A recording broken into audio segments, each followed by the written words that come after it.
London's LBC 97.3. 0870 90 90 973. Nick Abbott.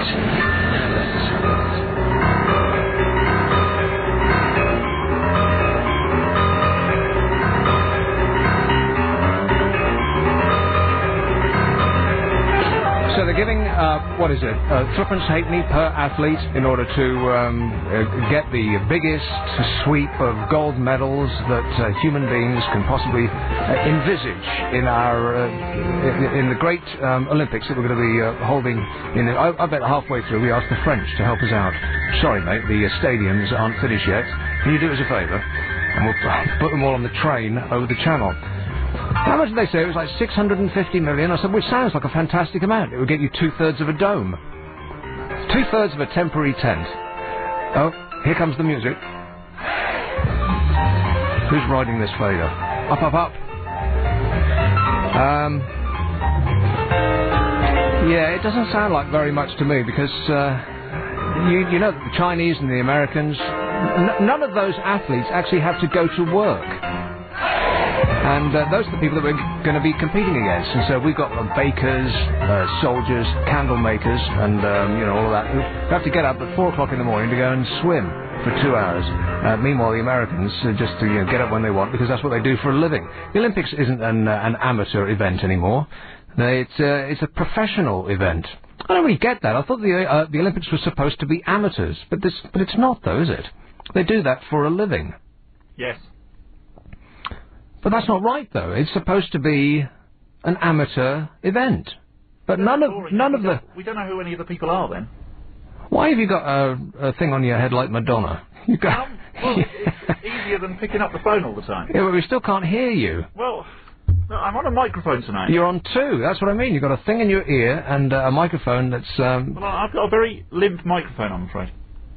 If you move it around that way, it sort of collapses. And then we can't hear you. You still can't hear me. There it is. Well, what about that? You have to speak in the front of it. Yeah, I know, but as you can see... How long... Does Clive put up with this? Yeah, quite regularly, actually. Does he? Well, he's worse than this. I seriously doubt I normally have to tell him off. Right. Where is he? Where is he, by the way? Do you not listen to this show? Of course. I hope so. Where is he, by the way? I told you, he's in Bognor Regis. You didn't tell me that. You said you didn't know. Well, I think he's in Bognor Regis. How can you work with a bloke and you don't even know, and he takes 2 days off and you don't even have the decency to ask him where he is? Well, I've worked with you for 2 days. I know absolutely nothing about you. Yeah, but how long? You have not said a word to me since you walked in yesterday. I've been speaking at you non-stop. No, you haven't. I know nothing about you more than when you walked in. I'm sure Clive doesn't put up with this either. Abuse I'm getting here. I haven't even started yet. All I know is that you like a cup of tea. Yeah. And you make an excellent cup of tea. Oh, thank you very much. Apart from that... Well, that's not bad, is it? Hey, you know what? You could get those and I'll do... okay. I'll fill. Eh? Fine. Brian Sewell has just been on Channel 5. He is great. He's like a national treasure. Someone should stuff him. He's going around Italy and going on the grand tourist route. And he's forever said things like, the grand tourist, he used to sit here on his buttocks. He uses the word buttocks about 50 times in each show, which is fine. Before 9 o'clock, buttocks is a perfectly acceptable word, right? Makes me laugh out loud every time he says it. He seems to be hung up on it. The buttocks, he says. It's just hilarious. He's almost like not part of the human race. No one speaks like Brian Sewell. How does he do it? I think my favourite moment of my career so far happened about 20 years ago when I was interviewing him on, I don't know, some insignificant radio station I was doing a nightmare show on. I used to leave the building 10 seconds after I was off the air and go and spend all the money that I'd just earned, just to cheer myself up. How feminine is that? But it was the only thing I could think of doing. I mean, if you finish work at 10 o'clock in the morning, and drinking is unacceptable, really. So I used to go out and spend money on clothes I wouldn't wear, just to do something to cheer myself up. Hated it. Anyway, I was interviewing Brian Sewell. He was all, I can't remember what it was about. Like that. And I'd never heard the chap speak before. In fact, I'd never heard of him before, because he wasn't as famous and ubiquitous as he is now. And you hear someone speak like that for the first time, and like me, perhaps, you'd be stunned. You only hear people like that speak in films. Films of how we used to be. I said to him, "Do you really speak like this?" And he said, "Of course I do." He is great. So is Elton John, by the way. And what connects them? Best not say. He's selling all of his clothes. Does anybody go to the clothes shop that he did in London? There's something wrong with Elton John. Sir Elton, as you're supposed to call him. Although I don't get that. You know, nobody calls me Mr. Nick. Why are we falling over ourselves calling him Sir Elton? It seems a bit, I don't know, that seems doffing our caps to a bloke who's been knighted simply because he's made a ton of money in music and given a bit of it away in charity. It just seems a bit funny. What a silly people we are. And we're forever bowing and scraping. Now he's been called a Sir. Sir Elton John. He's a pop star. Anyway, he buys clothes. He must do the very same thing that I used to do, except what's he got to be sad about? I mean, he sings for a living and gets adulation on a daily basis. People are sweeping the ground before him. And he goes out and buys clothes like there's, I don't know, there's something wrong there. How can a person that, I was going to say looks like that, but that would be deeply offensive. There's no reason why a person who looks like that shouldn't have nice things. But why do you need so many of them? It seems like he's making up for something that's missing in his life, don't you think? I mean, if you can fill a shop every other year with 10,000 items of clothing that you don't need anymore, you'd have to think, well, there's something amiss there, Sir Elton. Can you let us in on what it might be? Is there something wrong with his face, by the way? Because every time you see him, he looks like he's perpetually stunned. So it looks like you could poke him with a fork and he wouldn't know you were doing it. Anyway, I queued for about an hour a couple of years ago when he opened this store just off poshest Bond Street, because they were advertising that all of these clothes are going to be given away for absolutely nothing at all or next to it. And I'm forever buying clothes that I put on once in the shop and then never wear again, because I spend my entire life in tracksuit trousers and sweatshirts with food stains down the front of them. Because I'm like Hugh Hefner without the money. I never leave on the the dust particle masks. Never leave the flat. And if you don't leave the flat, why do you need to dress up or sponge the dinner off your clothes? But every now and again it cheers you up to go out and get something nice, eh? Why can't I have something nice? Says Elton John as he runs screaming into Versace and says, "I'll take it." The whole shop, wrap it up, send it over, and then I'll sell it. That just seems bizarre. So anyway, on the offer of these clothes that are going to be sold off, all these designer names, I thought, great, I'll fill my boots. In fact, I'll buy his boots and then fill them. And you go in after an hour's wait outside with all these types who look like they study, they look like they're art students, people with difficult haircuts. Any bloke certainly that spends more than 5 minutes. I mean, that's plenty, isn't it, on their hair before they go out. Also, you have to start asking yourself questions. How long did you spend, Bob, on your hair before you came out today? No time at all. You don't even have to... Yeah, 20 seconds. 20 seconds? Well, yeah. There was 20 seconds wasted. You'll never get that back, you know. Well, I washed it quickly and then just... I'm going to send you a mirror in the post. Put a hair dryer... Oh, no, a hairbrush over it. A hair dryer, you said. Well, yeah, sometimes I use a hair dryer, but it goes a bit too frizzy then. There's nothing wrong with hair dryers. It keeps you from catching a cold when you go out. Yes. You don't have to backtrack. It was a hair dryer. Admit it. Yes, okay, all right. How long did you spend on your hair? No time at all. It doesn't look too bad, actually. Well, it just flops that way. Yeah, it looks all right. But it looks like you don't have to do very much. It still sounds as though you're talking to us from another room. Oh, I know. How can a person who's wearing one microphone on his head and speaking into... It's like you got two microphones. Not even Mick Jagger has two microphones, and you can hear him from space. I feel like Kofi Annan or someone. Kofi? Kofi Annan. Coffee Annan. Are they selling that in Starbucks? Yeah. I'm not a journalist, I just sort of... The new international range. Yeah. Right, so who we got? Oh, we've got your friend Mandy. Mandy, right. I'll fly her later. Who else? We've got Steve from Clapham as well, but you might as well do the travel now, because you've waffled on so much that we're up to the travel bit.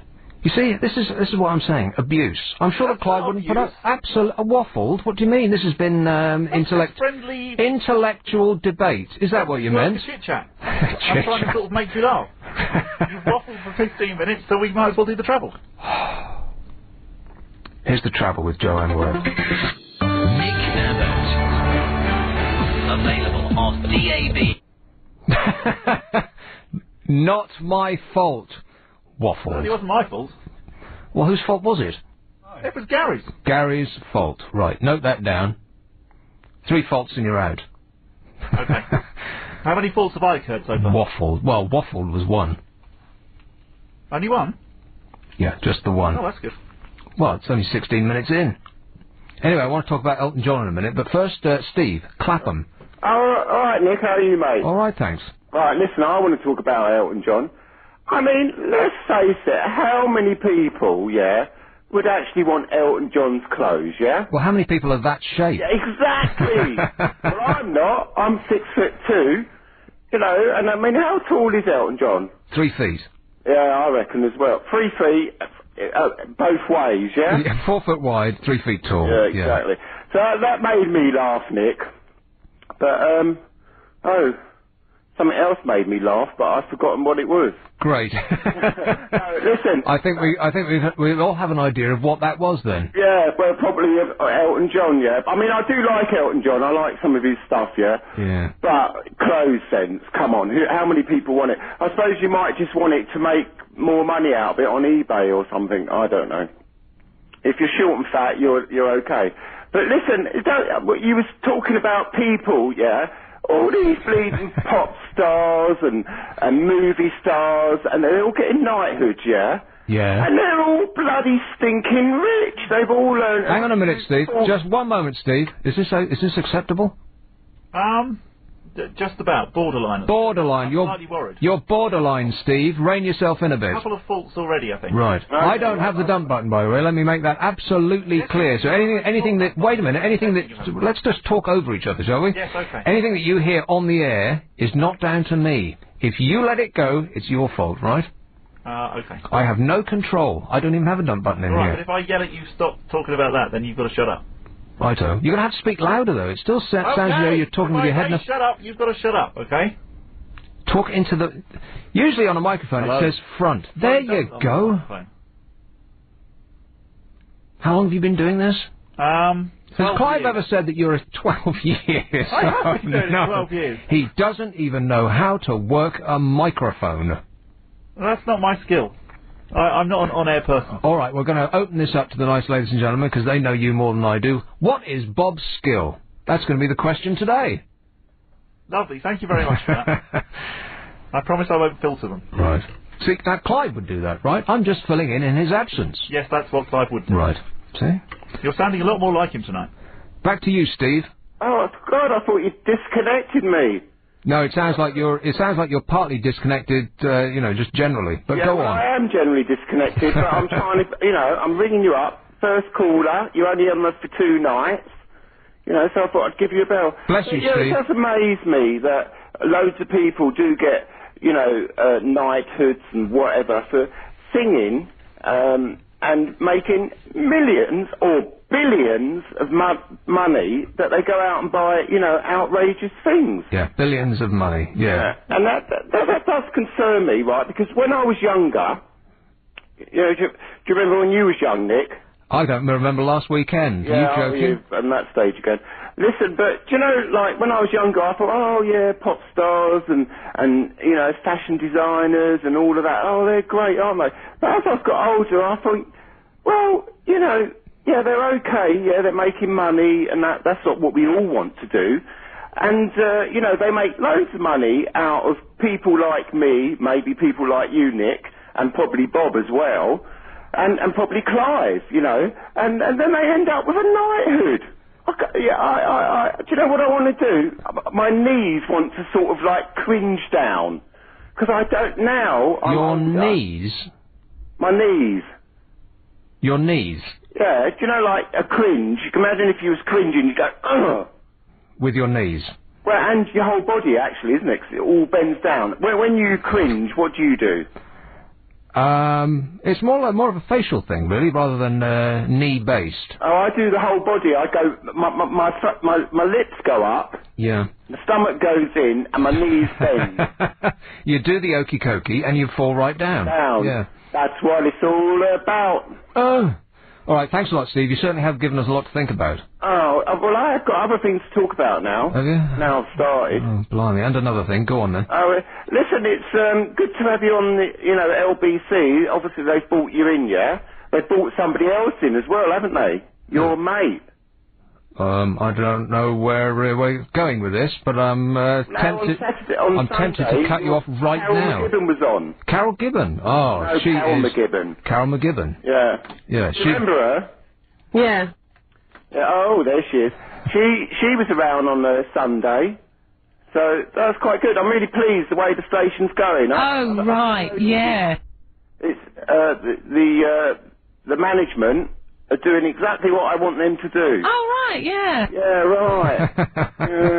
No, I haven't had a drink tonight. What? No, I don't drink. Right.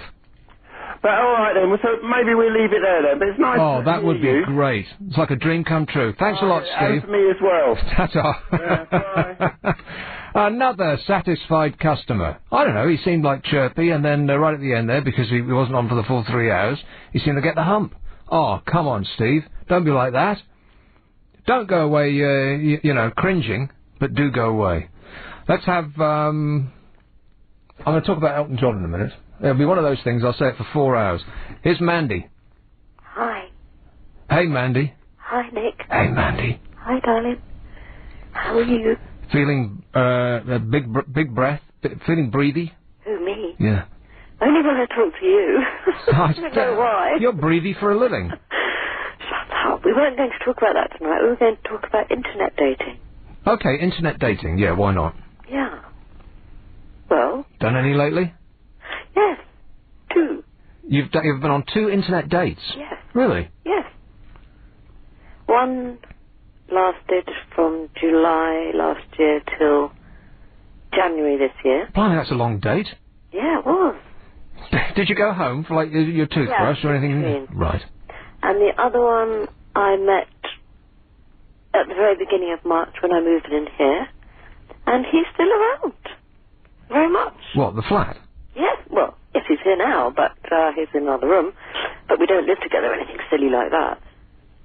But yes, they're nice guys. But I think there are a lot of men on there that are married on those internet dating sites. And when you, Okay, so what was his, how did he describe himself? Which one? Well, let's take the one that's next door. He's in the bedroom. Right, is he? Right. What is a picture of him on the internet? Is he, right, is he available to talk, or is he all tied up at the moment? No, he can talk to you. Do you want to talk to him? No. So how did he describe himself? Go on. There's a picture of him. Oh, the picture, right. Yeah. Was it a current picture, or one taken 10 years ago? No, it's a current picture. Right. And my picture's on there as well. And how do you look? Lovely. Of course. Well, Bob told you last night, didn't he? I don't remember. Oh, God, you don't remember anything. Nothing at all, no. It's worrying. A little bit, yeah. Is it short-term memory loss? Just permanent memory, permanent total memory loss. Do you remember what you had for breakfast this morning? Oh, yes, because I always have the same thing, so I could just guess and be pretty much right every time. So anyway, you went on a date. Where was the first date? In public, I hope. The first date was when I moved in here, and I texted him, help.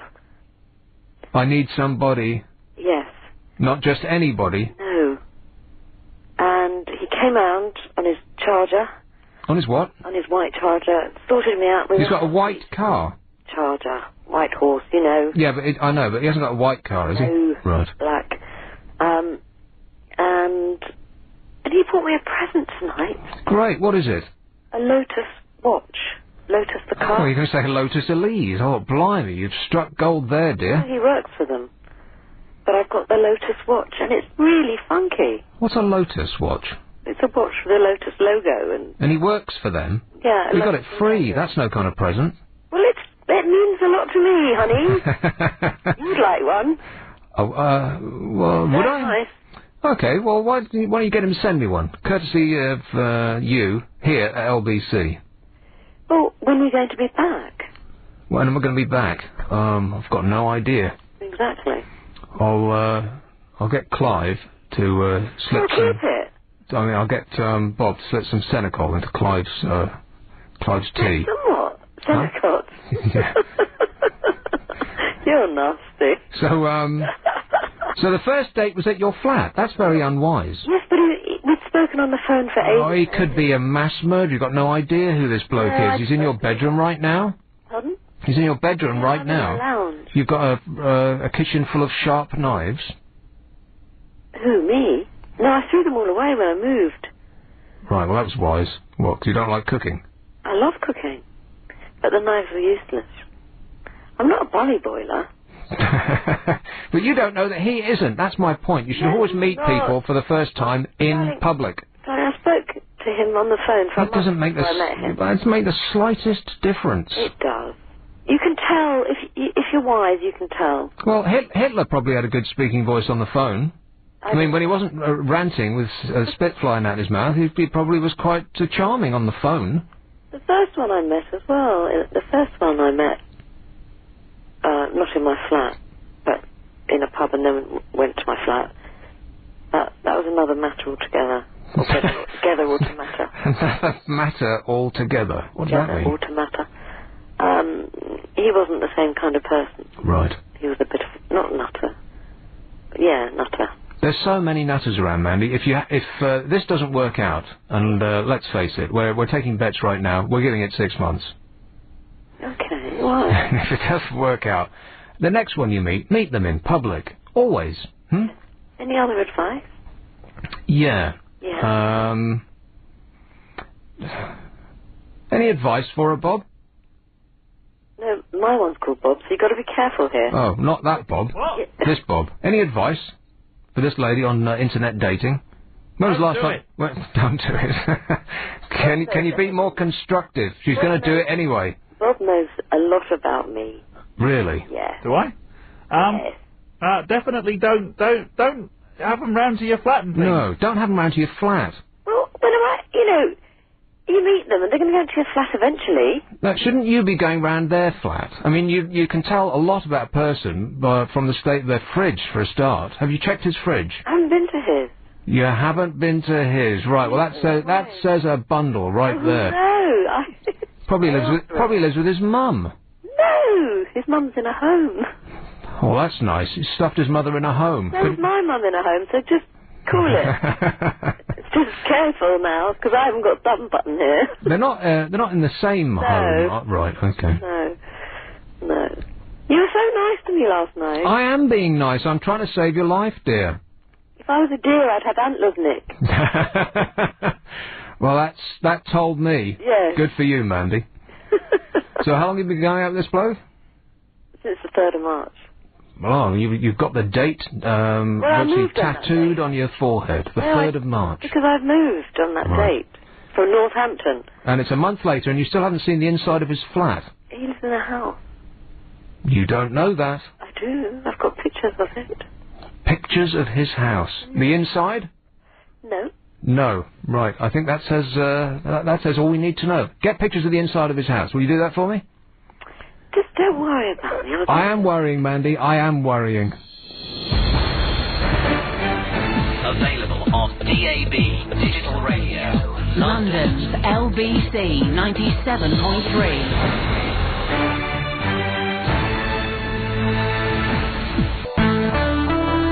London's LBC 97.3. 0870 90 973. Nick Abbott. So Madonna's marriage is on the skids. That's a surprise, isn't it? No. No. 5 years, eh? That's 4.5 years longer than I thought it would last. You know, she's going to be furious when she finds out that that accent's not real. He's all like, all right, mate, I'm so... She thought she married a real East End gangster, because that's what he sounds like, unless you've actually heard people from the East End. Here's another one, like that comical bloke off Radio 1, that Tim Westwood chap. Another, it just sounds totally phony. All these people with the made-up accents. You alright, Madonna? You alright? What an odd chap. Well, they're an odd couple. Blimey. I'm calling social services. Let's have one in, talk about posh. Here's Hampstead. Hello, Sam. Hello. You're not Sting's son, are you?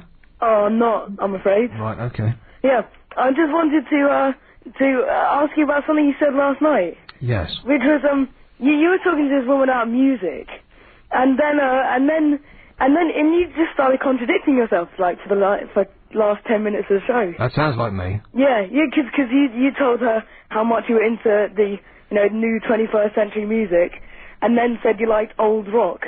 Well, can you not like old rock and new rock? I'm not, but you said you just liked new music and how good it was. No, see, once again, this has dogged me my entire career. People half hear what I say and then ring up to complain about it. Wash your ears out, boy. I'm going to send you some Q-tips in the post. I like all kinds of music, as should you. You like all kinds of music? Yes. Which is why you slated U2, Blondie, R.E.M., John Legend, Keane, Coldplay. Yeah, all of those. Awful. Yeah? So you like all music? Well, there's a very good reason why I can't listen to R.E.M., because you used to play it over and over and over and over again. Yep. Yeah, every 2 minutes I was playing Blondie. I just can't listen to it anymore. Yeah, fair enough. But it's like Chinese water torture. If you'd heard that as many times as you wouldn't be able to listen to it either. Fair enough. However, you're not quite off the hook. Then a caller rang in. Awful child this is. I bet you're a nightmare in class. I bet the teachers are itching to thrash you. Yeah, they thrash me. That's right. Go back to corporal punishment, why don't you? That'd be great. Don't you? No, seriously, just for a second. Don't you think that corporal punishment in school would actually be a good thing? Because it would stop people misbehaving in class, which would enable children who aren't misbehaving a better education, because their classroom is not being continually disturbed by the oiks at the back who know that they can do whatever they like without consequences.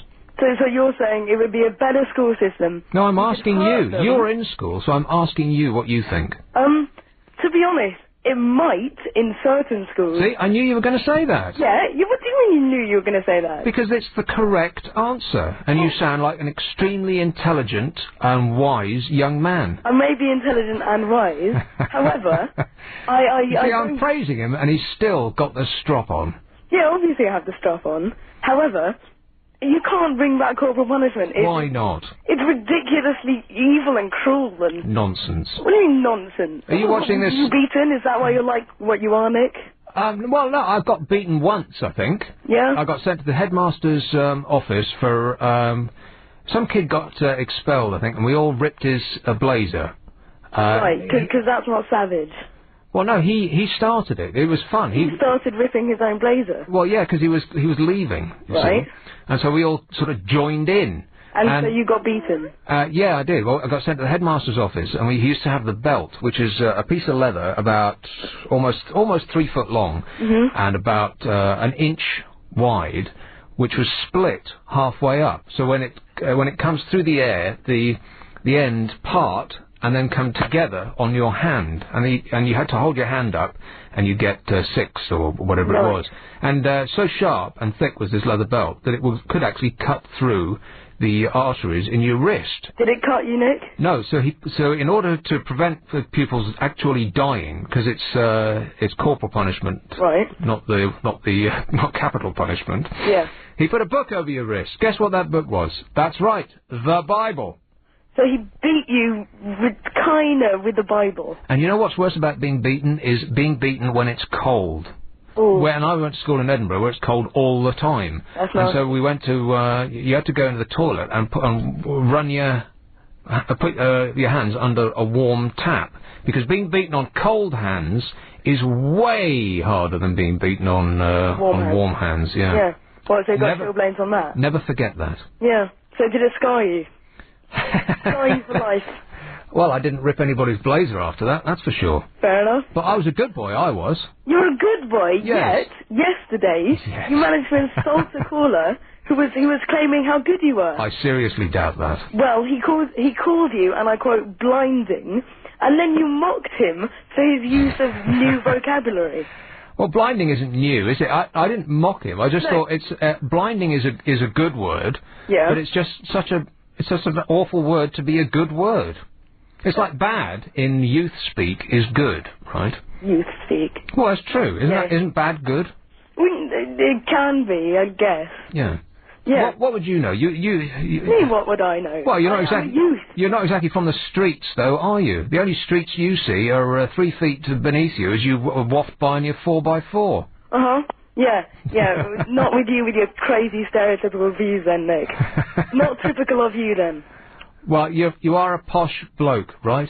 I wouldn't say I'm posh. I'm middle class, if you will. I think upper middle class. You live in Hampstead and you talk like that. Yeah. What do you mean talk like that? Well, you are well spoken. Kids aren't well spoken these days. They're all glottal stops and talking like New York rappers. Talking like New York rappers? Yeah. Oh, that's not fair. Do you own a belt? What? Do you own a belt? I do. I just got one today, as a matter of fact. Are you one of these awful children that go around with your bum hanging out? No. Good. See? There you are. You're an upstanding member of society. You'll probably be a politician.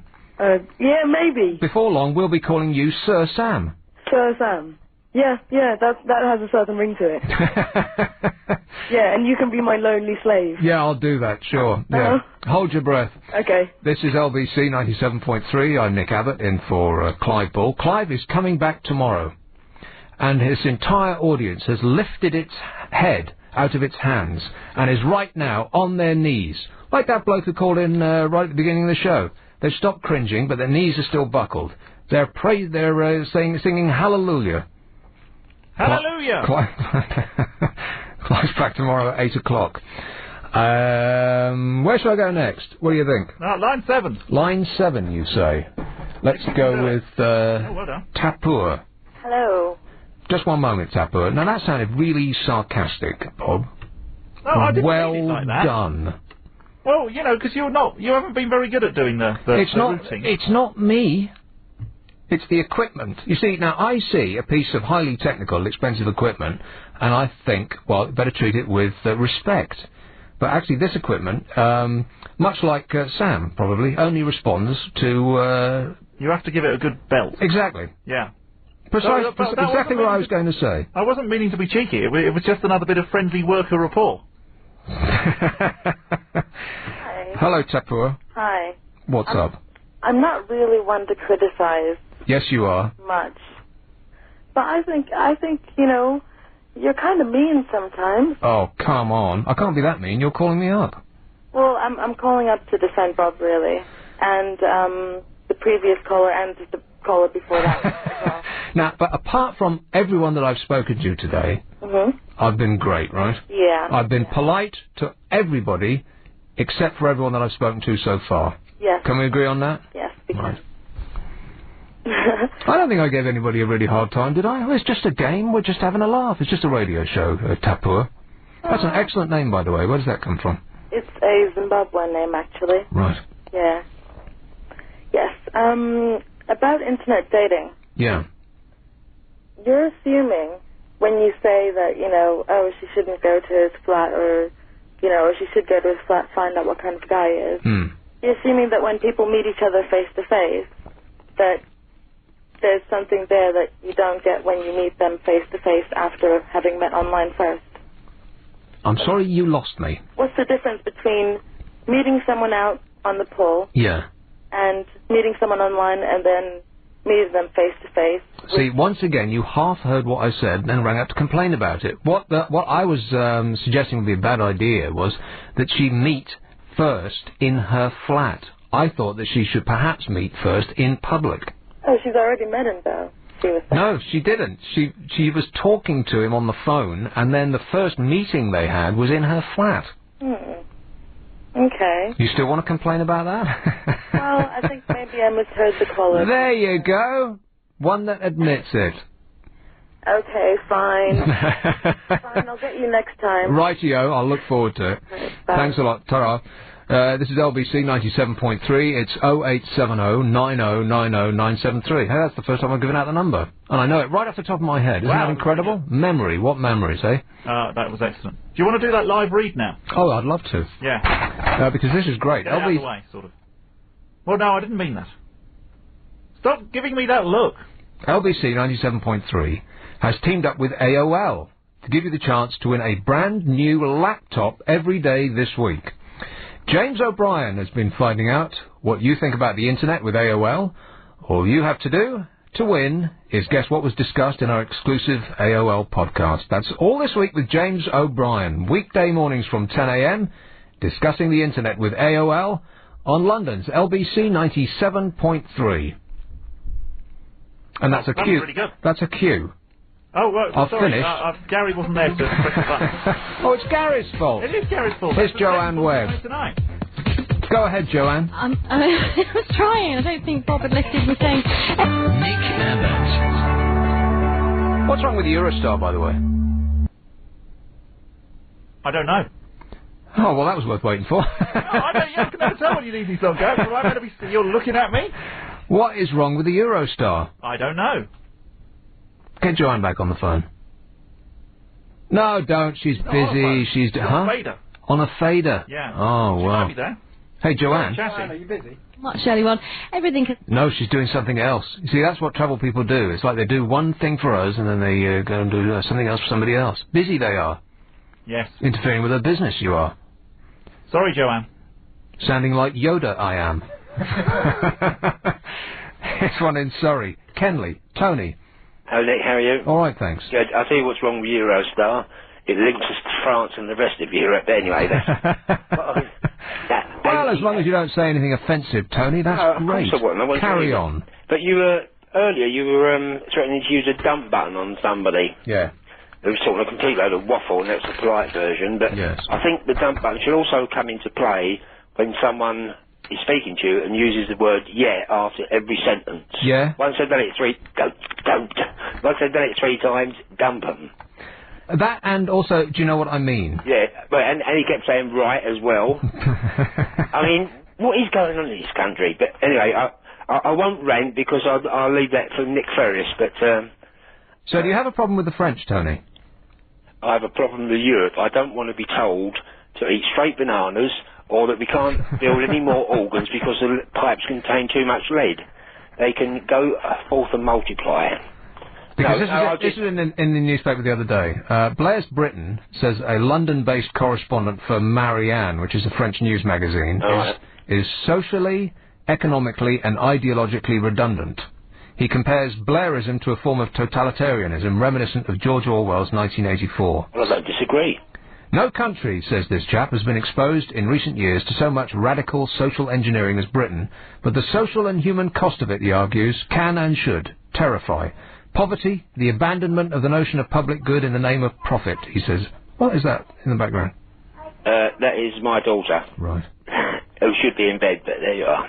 The slave ship, he goes on, which is this country, Yes, correct. is awash with money, but 13 million people are living below decks in poverty. While 10 million adults have no insurance, no savings and not enough clothes for winter, he claims that 2 million homes are without sufficient heating and 25,000 old people died in their homes of cold in the winter of 2004. Yeah, but if you stop paying for East European refugees, perhaps our people wouldn't die in the cold in the winter. None of it stops lay fat cats from enjoying their 6-figure bonuses, says this bloke in France. Well, if they earn it, I suppose they deserve it. But I mean, you get the somebody from an insurance company is making less money than last year and they still get a bonus. After privatisation, the British railway system is more fit for cattle on the way to the abattoir than for humans, he says. And Blair's third way has brought the National Health Service to its knees. This whole show has been about bringing things to its knees, isn't it? Yes, especially the one that put his knees together, yes. Education, too, is a failure. A frightening proportion of Britain's adolescents leave all forms of education at 16. Many can barely read or write. Oh, we should have asked Sam if he can read or write. But I'll tell you something, as you mentioned His Highness Mr. Blair, did I read somewhere that he's talking about becoming a man of the cloth after he resigns?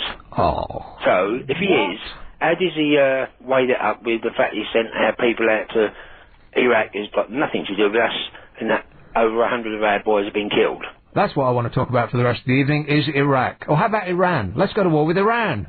Well, I don't want to go to war with anybody. Oh, come on, Tony. Apart from Kosovan refugees, but that's another story. And one which we won't be dealing with much here. Another story. Is that the kind of story you read to your daughter? No. LVC 97.3. That's the French. What? What? You see, when you speak, you have to put the fader up. You really haven't done... You're not... I don't know. I'm going to have words with Clive about you. I'm not sure. Well, I normally sit where you're sitting, and Clive drives himself. I'm not surprised. So all he has to do is put the fader up. He probably thinks, the help. It's just, I'll have to do it myself, you think. Well, and I did try to encourage you to do it What is it that you do in here? I mean, if he's doing the entire... Oh, right. And watch the telly. And watch the telly. I'd be watching the telly normally. There must be some football on tonight. Oh, do we get Sky? Oh, yeah. Huh. Let's go with Kingston. How about Kingston? It's a woman called Vicky. Vicky. Oh, no, woman. Hello. About time, too. Oh, no, you are not the first woman we've had. Oh, really? Yeah. That's a shame. I was hoping there. I remember your name as well, Nick. Good for you, Vicky. I remember your name. It's written right there in front of me. Oh, sweet. No, I really wanted to just give you loads of praise and tell you that I think that you're brilliant, and you've made me laugh from the second I heard you, and I'm sure that you don't really want to know that, but I really enjoy you, and I think you should get a permanent slot here or something. Hey, where else can I listen to you, or what do you do? Or it was a call from my mum. I've told you not to call me at work, but thanks a lot, Mum. Who's the brat in the back? I mean, the nice child in the background. There's actually three, but it's the youngest one, yeah. Yikes. 3? How'd you cope? Must get drunk all the time, right? I do not. No way, no. I just, I don't know. I don't know what the answer is to that. I don't know how I cope. I just do it. They're actually taking pictures of each other at the moment, and the 3-year-old's like just doing a dance. They're quite funny. Yeah, you wait. I know. I have friends with older children. All the fun will seep out shortly. Oh, no, don't. Grab it while you can. I do. They're lovely, actually, when they're happy and... Yeah, quite shortly, all that will end. And there'll be slamming of doors. Oh, no, I have that already. Oh, you do? Oh, yeah. How old are they? 11, 9 and 3. Right. And so that's like triple jeopardy. You're going to be holding your head in your hands for the next forever. 20 years. Yeah. Do you speak from experience? Or? Yeah, I used to be a child. Ah, okay, right. Oh, well, I was a good girl, like you're a good boy. Yeah. So I'm hoping that my... Sure you were. I was. They'll be exactly like you used to be. Oh, that's fine then. Just as you're exactly like your mother. No, I don't want them to be like that. No, you're like your mother. No, I'm not. Sure you are. No, I'm not. I can promise you, right now, this second, I'm not. Don't you find yourself every now and again coming up with something and just bringing yourself up short and saying, "Oh, blimey, that's my mum." No, never. I could literally tell you why in a few words, but they were basically. Well, I think that I'm going to stop you right there because it sounds like what you're about to say is depressing. Yeah. See? Yeah, there you go. So you got it. So no, I'm not like her, and hopefully, they won't be. And well, hopefully you never will be. Yeah, something like that. Okay, well, I wish you the best of luck, Vicky, because Thank you very much. And honestly, I think you'll probably need it. Yes, maybe I do. But what do you do? Do you do anything else radio-wise? Or I'm serious. I play loud rock music, but I can't talk about that. Oh, right, okay. I mean really loud. You wouldn't like it. No, I'm cool with music. Oh, that's another thing I wanted to say as well. After I spoke to you, you kept making references to Pink Floyd. And that caller, and you said just say hey you. Just call me hey you. And with that, I thought, yeah, you must either dislike Pink Floyd or you like them. How can you not like Pink Floyd? Well, exactly. Honestly, when I was a teenager, that's what I grew up with, and I love them. They're brilliant. One thing I don't want to talk about at all for the rest of the night is music, because it seemed like music took up most of last night's show. But you should check out David Gilmour's new album. Okay, I will do. I actually just bought the book recently. What, the Inside Out. Yeah. Okay. Yeah. Well, enjoy that with Roger Waters' compliments, or whoever it was that wrote it. Who wrote that? Mason. Mason. Right. Okay. All right. Nice one, Nick. Thanks a lot, Vicky. Cheers. Ta-ta. Time for bed, I think. This is LBC 97.3. London's LBC 97.3. 0870 90 90 973. Nick Abbott. So we don't know what's wrong with the Eurostar. I asked you that about, what, 10 minutes ago? And what did you find out? Oh, yeah, it's something to do with something in Bromley, apparently. You found nothing. You're making it up. No, we're not. A building collapsed. Did it? That's not very good, is it? No. I was going home last night and somebody had called up from the M4 and said, hey, guess what? We're totally stuffed here. We've been sitting here for hours. And did you read that in the paper? Yeah. That some dope had closed off the M4 to do repairs. Probably repairs to speed cameras. There aren't enough of them, or something like that. You know, there's like 3 in a row as soon as the M4 ends. As soon as it's at 40 miles an hour, there's like 3 of them in a row. For our safety, no doubt. Of course. Yeah. So the idea was to stream everyone off the M4 onto into a diversion. Onto another big A road. Yeah. And so guess what? Some other bunch of dopes came on and closed the diversion. Great. Well, as long as everything's moving along, tickety-boo, that's fine. midnight, they fixed it. Amazing. And you know whose fault it is? That's right. Who? Here's Sheila in Cockfosters. Hello. Hello, Nick. How are you? All right, thank you. And you?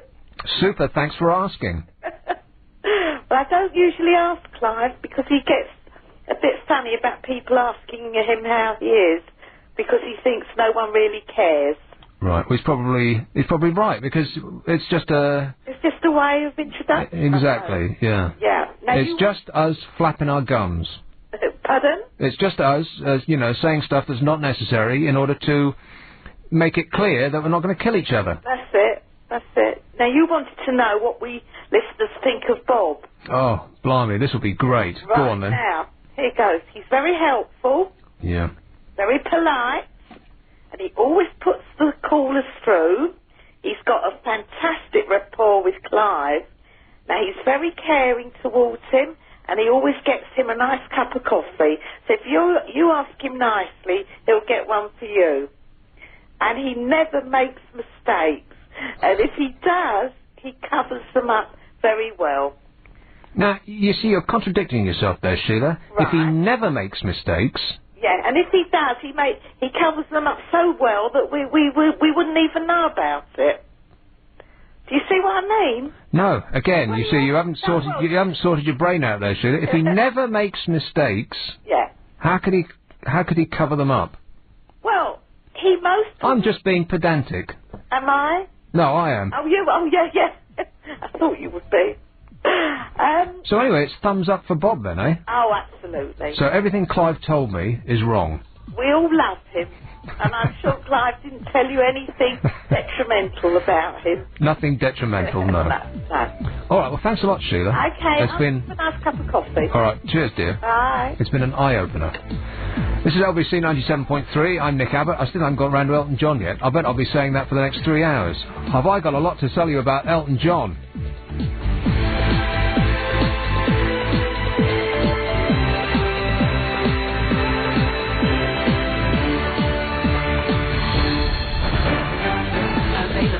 DAB Digital Radio. London, LBC 97.3. London's LBC 97.3. 0870 90 90 973. Nick Abbott.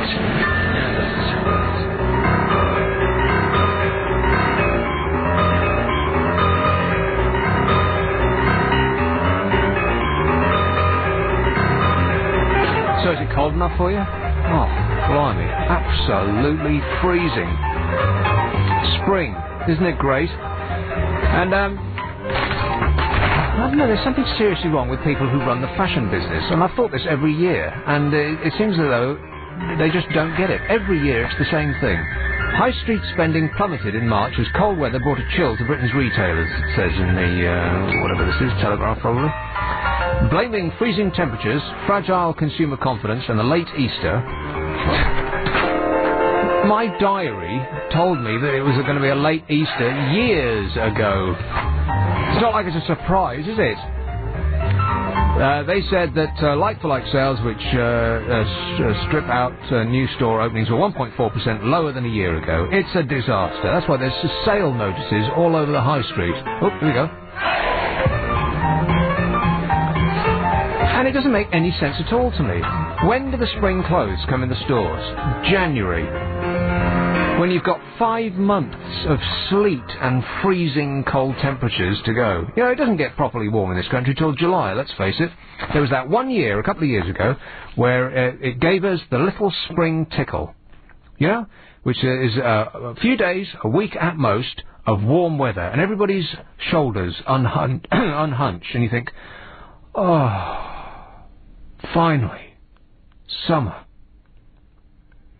And then it takes it back off you and shows you winter again for another 3 months. Every year it's the same, apart from that 1 month when it showed us it in March, and then it was continually great until November. I had a picnic on November the 5th.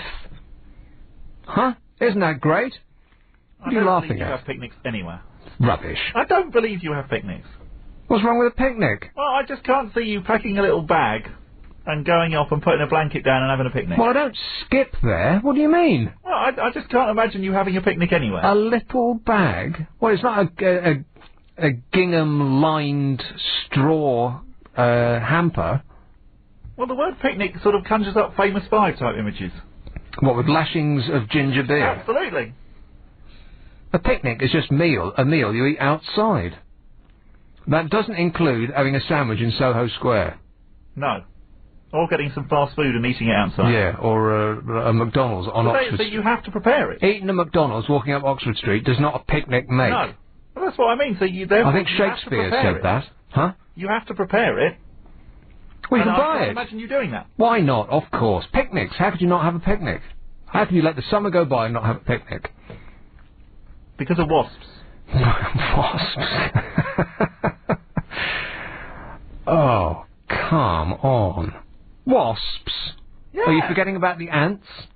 Well, but ants can't kill you, but wasps can. I'm talking to Michael Jackson over here, who wants to live his entire life in a plastic bubble.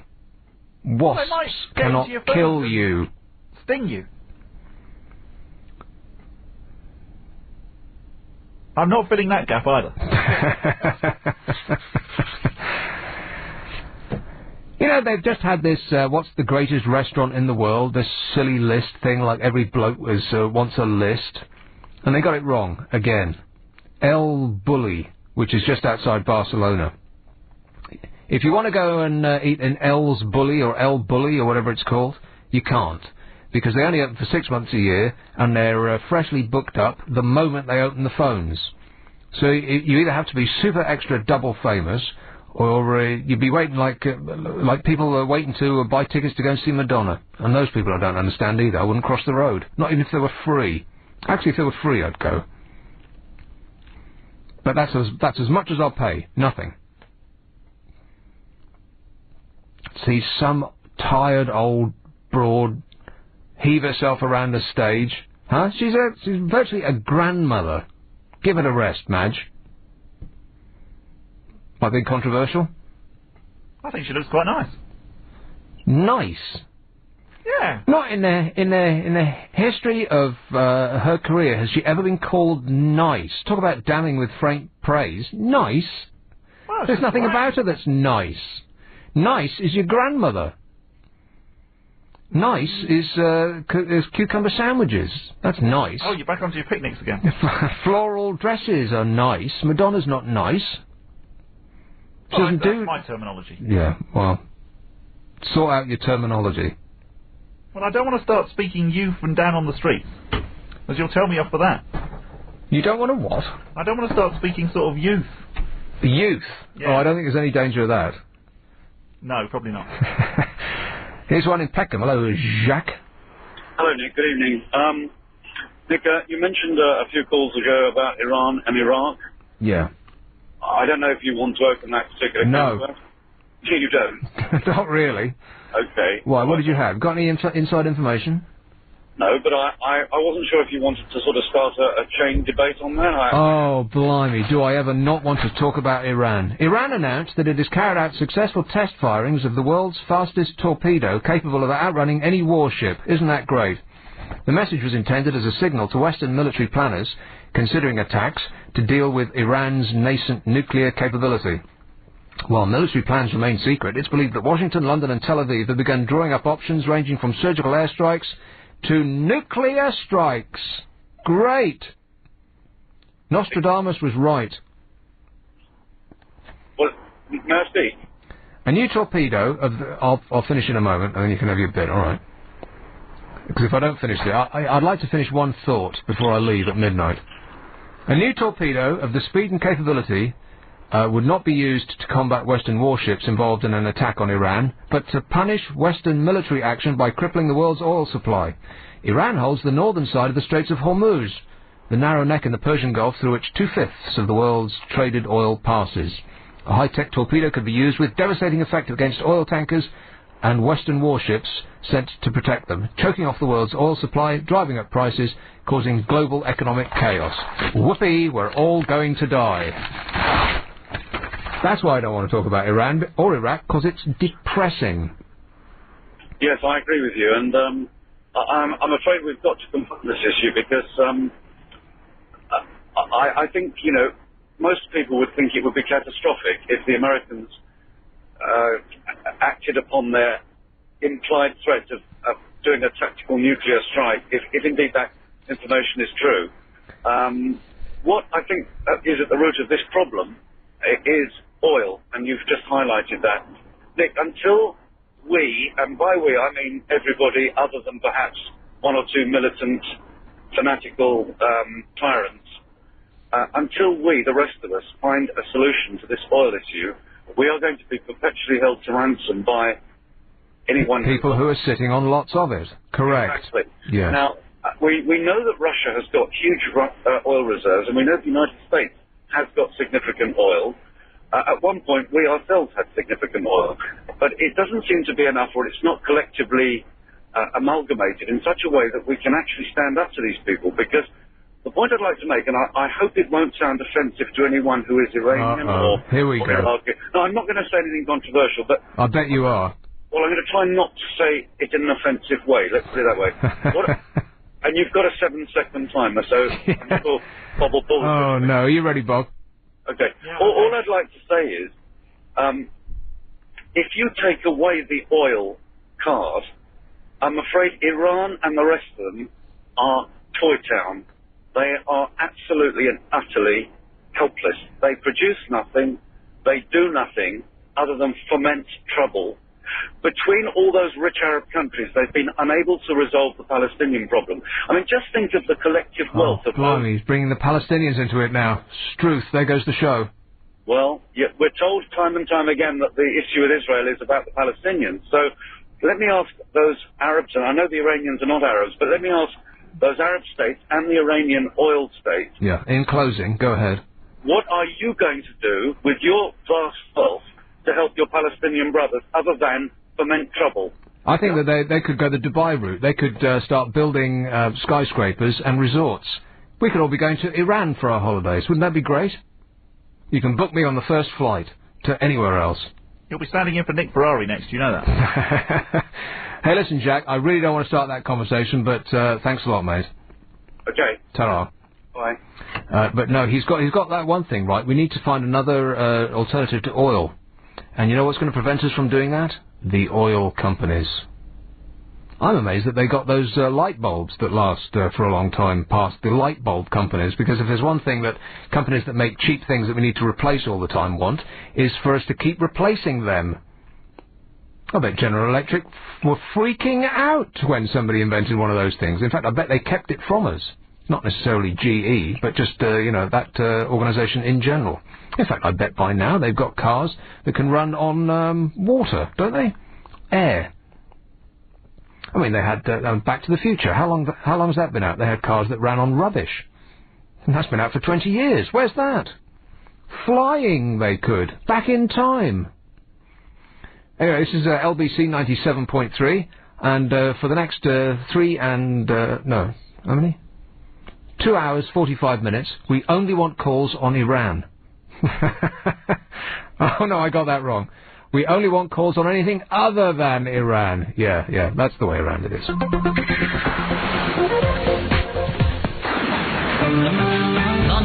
LBC 97.3. 0870 9090 973. Nick Abbott. No, it is. Here's another one of those thoughts that I half finished and then went to a caller. You see, clothes for spring are in the shops in January, which is flat out nuts, and they do it every single year. And then they look around bemused at no one buying them. Who wants to buy a T-shirt when it's minus, when there's snow on the ground? And so they sell them all because no one's bought them. And when are the sales? June. When it's only just becoming warm enough for skimpy clothing, am I right? And so, in June, they sell them all at half price, having sold absolutely nothing up to that point, and then they fill the shops with woolens and coats in June, just as it's becoming hot.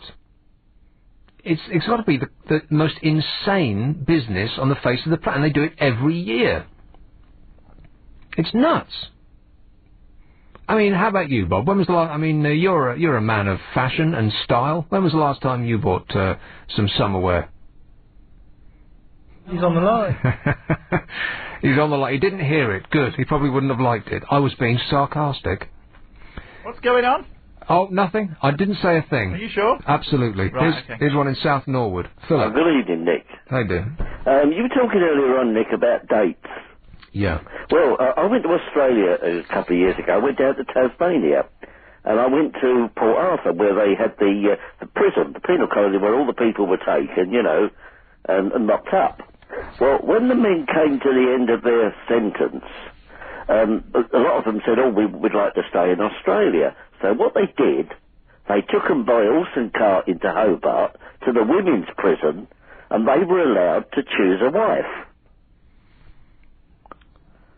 And all the women... Choose a wife? Yes. From the women prisoners. What, do they just line them up? Yes.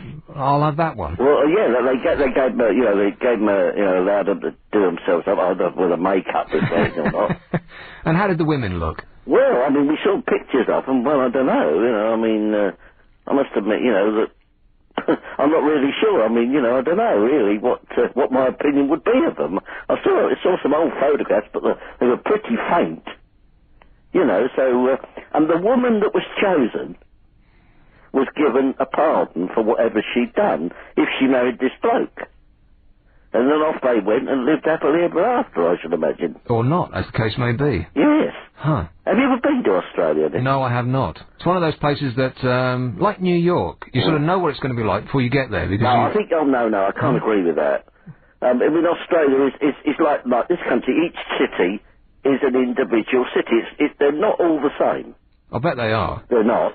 I mean, you take Tasmania, where I've just talked about Port Arthur. That is probably the most English one of all the states in Australia. You know, it's I think a lot of them still think that they're part of England. Yeah, but you know what's wrong with Australia? What's wrong with Australia? Insects. Oh, come on. I've heard nothing. You're not frightened of funnel web spiders, are you? Only if they can kill you. Oh, you're not back to picnics again, are you? I mean, I've been there many times and I don't know I've seen the funnel web. There's one place that nobody in their right minds would have a picnic. Australia. Are you joking? You talk about that. I mean, the first time I went there, I had a picnic on Bondi Beach.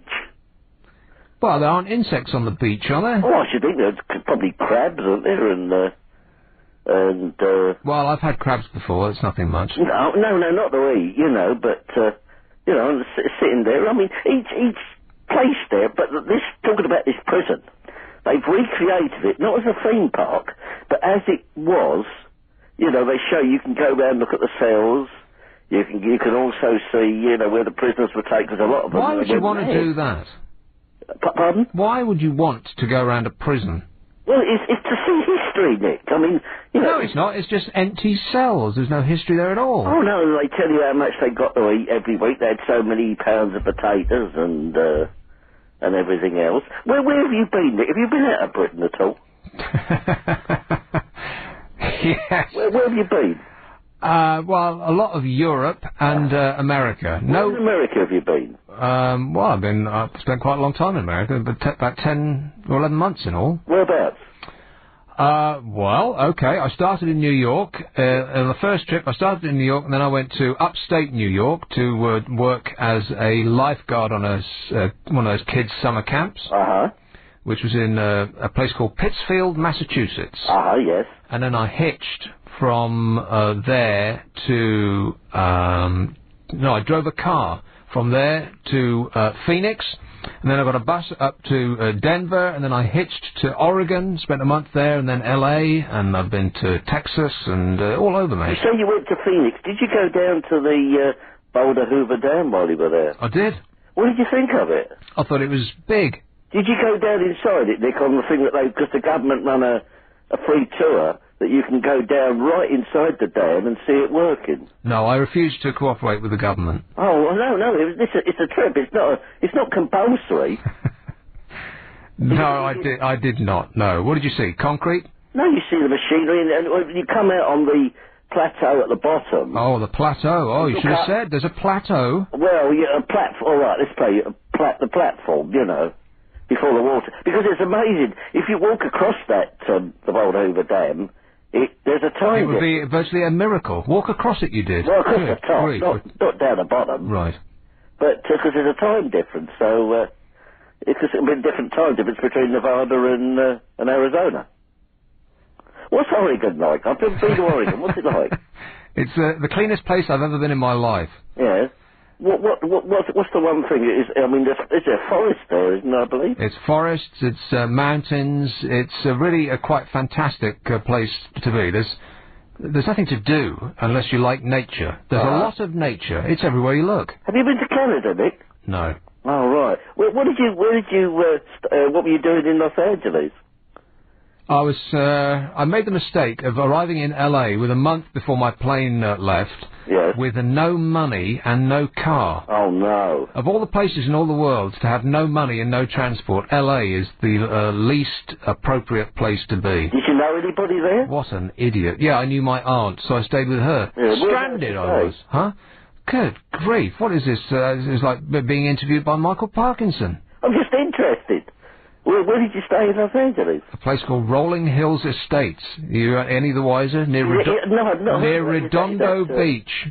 Where, sorry? Redondo Beach. I heard of Redondo Beach. Is that north or south of Los Angeles?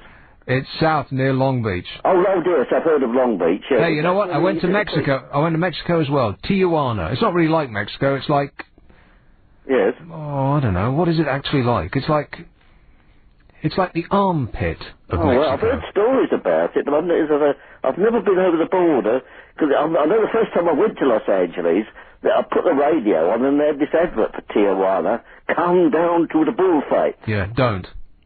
I wouldn't, but they were doing this advert, you know. So let me ask you this, Philip. Yes. Where did you stay? well, it was funny, the first time I went to Los Angeles... Oh, blimey, he's going to tell us. I'm totally running out of time, Philip. Okay, Nick. But I want you to plot it down on an atlas and send it to me in the post, all right? Okay. Thanks a lot, mate. Ta-ta. What a nice bloke. Let's go with Barnsley. Barnsley. Hey, Louise. Hi, Nick. What's up? I'm all right. Good.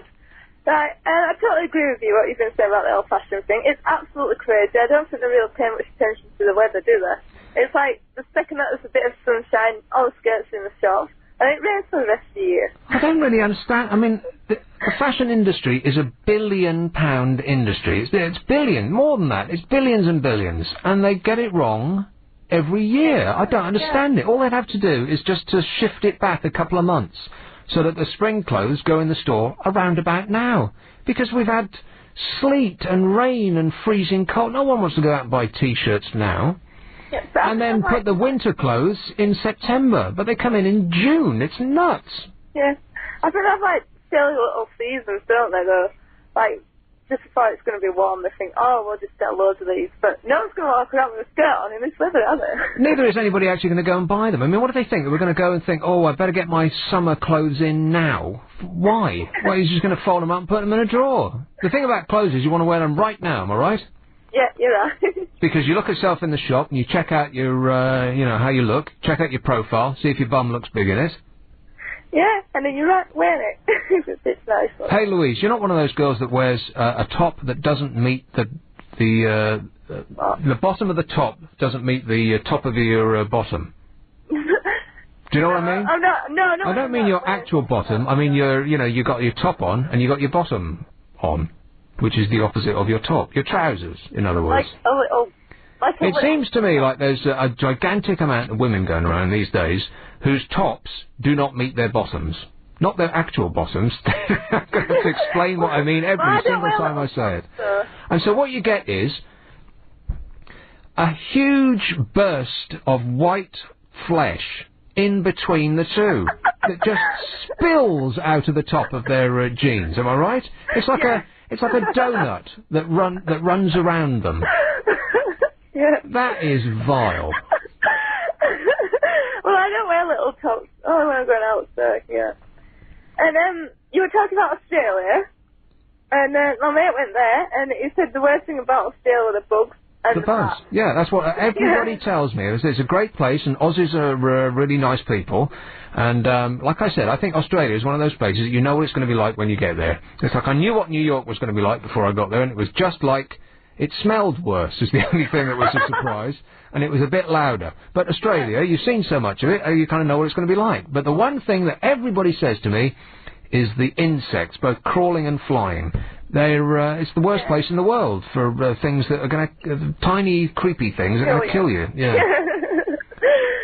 So I think I'd rather go to...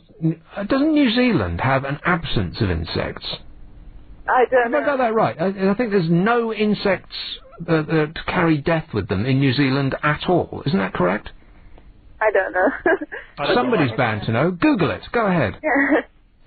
Okay. I'd rather go to Spain, I think. You what, Louise? I'd rather go to Spain, I think. To Spain? Yeah. Is that what you said? Spain? Yeah. There's nothing that will kill you, now that, you know who has given up the fight, there's nothing that will kill you in Spain. No. Apart from bad paella. Oh, dear. And he is actually Googling it. He's Googling killer insects New Zealand. All right, let's see what comes up. Go ahead. And the first thing is suitable aerosol sprays, sea container facilities. You know, sometimes I think that Google is, it's... I know, I just... There's just something not quite right about it. I know, I just feel like that's my college work. And, I typed in like regulation in the media and it came up with something completely different. If you ever try and if you're ever looking for a property and you Google property, you get almost. It's as though somebody's standing in a shop doorway saying, what are you looking for? And you'll say, oh, I don't know, suits. They say, oh, suits, come this way. We've got no end of suits, we have. And then you go in, and there's nothing in there. They say, oh, suits, oh no, we haven't got any suits. Oh, they want you to pay for it, like, a lot of our college research that I do and do on there. And most of it's like, buy these books. The college research. I think the greatest step forward in college research is the copy and paste function. Yes. Isn't that awful? I mean, it used to be you go to the library and you'd spend all day in the library, and you couldn't copy out much of it because you were doing it by hand, right? Now all you have to do is highlight it, press copy, and then paste. Available on DAB Digital Radio. London's LBC 97.3. Nick Abbott. 0870 90 973. So 65 million for our glorious success to be in the Olympics. Didn't we mess up the Commonwealth Games? Didn't we come back with virtually nothing at all from the Commonwealth Games? And we were competing with virtually no one. I mean, America wasn't there, and Russia wasn't there, because we failed to conquer one and lost the other. We won a few goals. Yeah, exactly. Isn't that pathetic? In the badminton. Badminton. That's great. I mean, that's only borderline a sport, isn't it? That's fantastic. It's pastime more than a sport. Oh, it's great, badminton. I mean, why isn't snooker a sport? It is a sport. And the Winter Olympics, we got nothing at all. Well, I think we were jumping up and down because we got one silver, which, let's face it, is losing. Coming second is losing. Well, we're no good at winter sports. So we went to winter sports, and I think we came just behind Nigeria with their excellent winter sports team, who practice on sand. Well, you know, we must have come above some other people. So, yeah, most of them didn't show up. Oh, right. Yes. What about Noel Edmonds?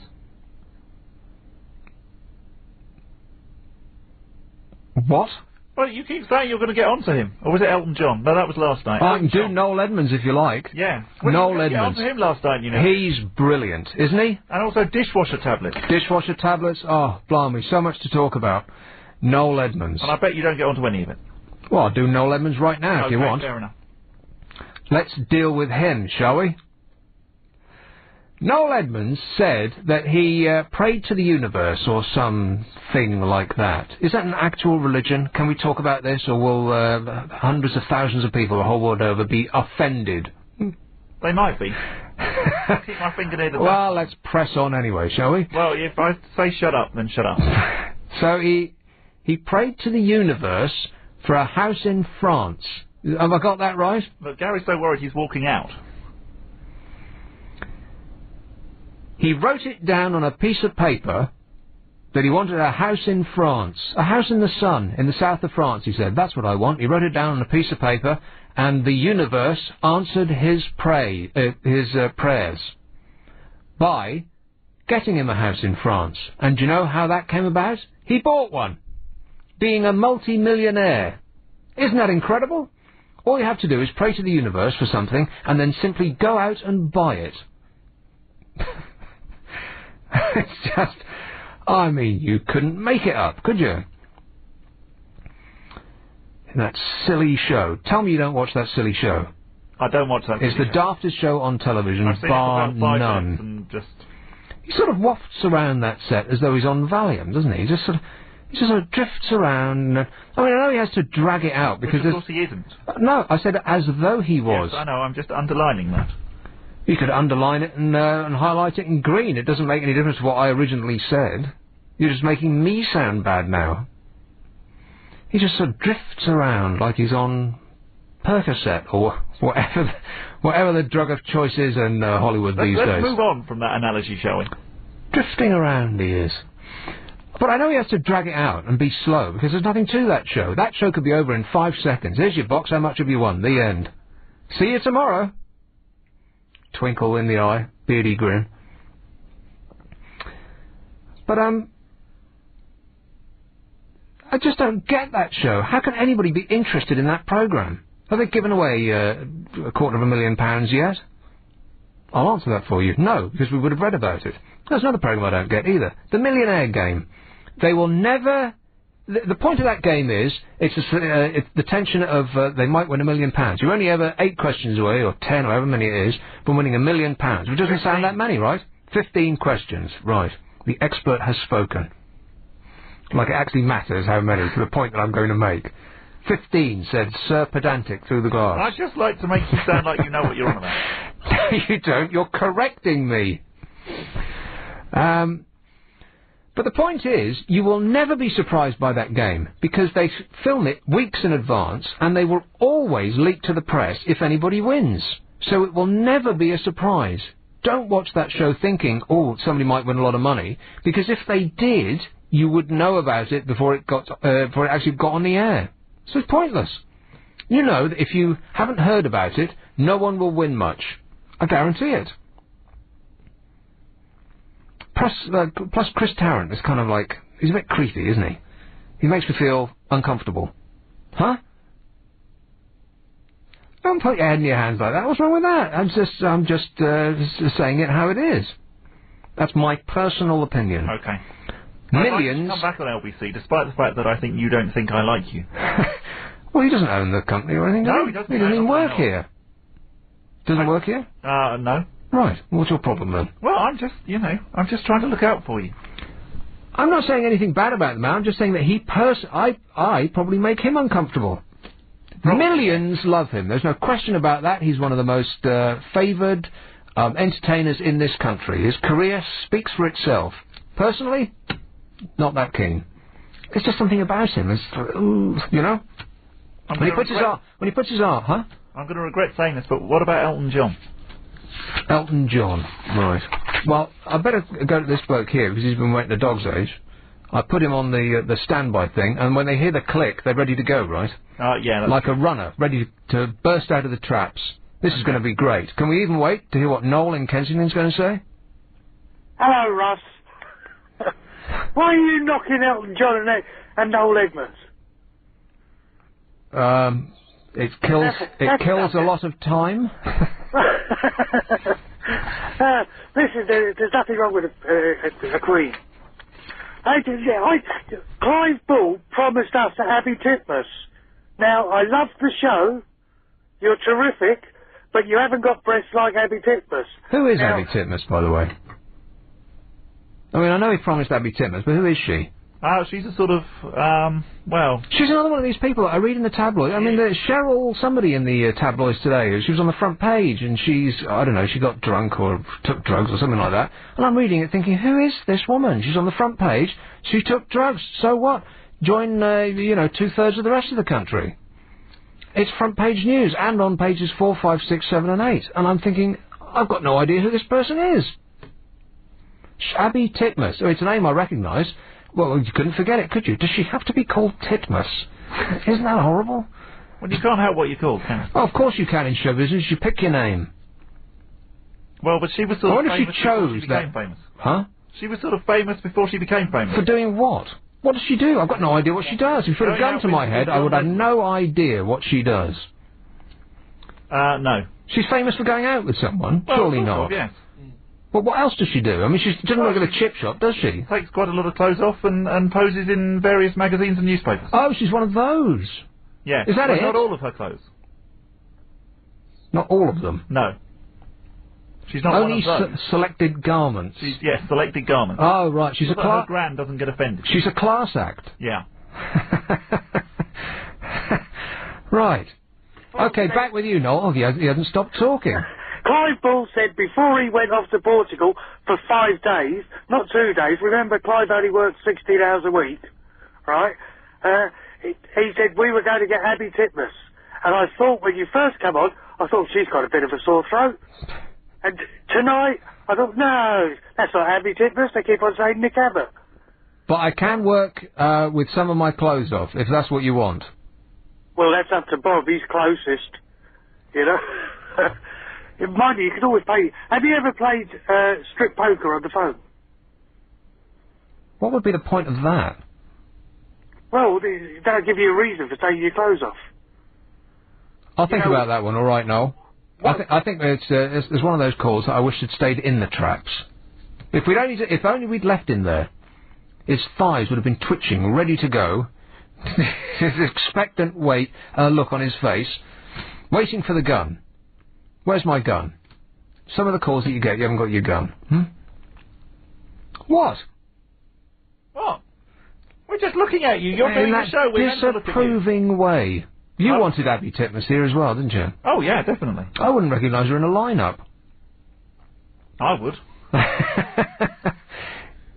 Are you saying that you would, or you would recognise her in a lineup? Because just the way that you said it, you said, I would. I would recognise her in a lineup. I have to apologise for Bob. He's uncontrollable. Yeah, no, I'm deeply sorry, but Abbey Titmus will not be here. And apparently, Clive Bull's in Portugal. Who knew? Well, you didn't for a start. You work with him. No. Did you honestly not know that's where he was? No. You're lying, aren't you? I'm not lying. I have the same rapport with him that I have with you. He says absolutely nothing to me until the show starts. Is this we what? banter between 8 and midnight, and then rapport. Is that what this is? What? A rapport. A rapport, yeah. Right. You see, you're saying nothing to me now.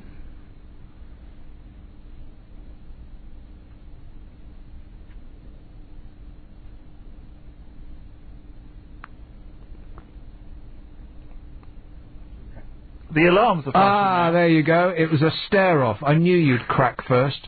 Well, we had to, because otherwise the emergency CD will start playing. This is LBC 97.3. I'm Nick Abbott. Let's do you think she's ready yet? Yes, she is. Travel with Joanne Webb.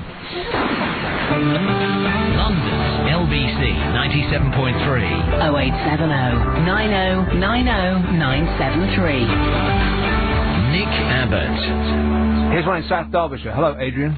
Hello, Nick. How are you doing? I'm all right, mate. Yeah. Long haul flying. I think you just on about America. I went to Vegas. Did you say long haul flying? Yeah. Right. Yeah, I went to Vegas about 5 years ago. And I absolutely loved it, but the flight is absolutely pathetic. Hey, what's the longest flight you've been on? As you can think of. It's funny because going to America, it seems to be much worse than going to South Africa. It takes about the same time. South Africa's what, 12 hours? And going to America, going to the other side, is about 12 hours as well. But it virtually kills you going to America. But going to South Africa, it's straight down. There's no time difference. And you can just go to sleep as you normally would, and you wake up, and it's more or less the same time of day as you would expect. But going to America, you're off kilter for days. Oh, it took me the best part of a week, because at the time I was working sort of afternoons, and I thought, like, sort of Thursday I'll start my work.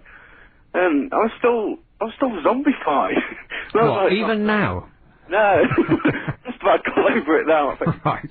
But, I mean, the thing was, mate's never flown before, and he was, well, says Vegas is worth going to, but I wanted to do somewhere else as well, but, yeah, I was that stunned with Vegas. Is there anywhere else in America that compares with it? Because he says, well, he's on about New York, and he says it's like it's on telly. Well, but back to flying for just a second. The thing with flying is that sitting in the back is a nightmare. Yeah.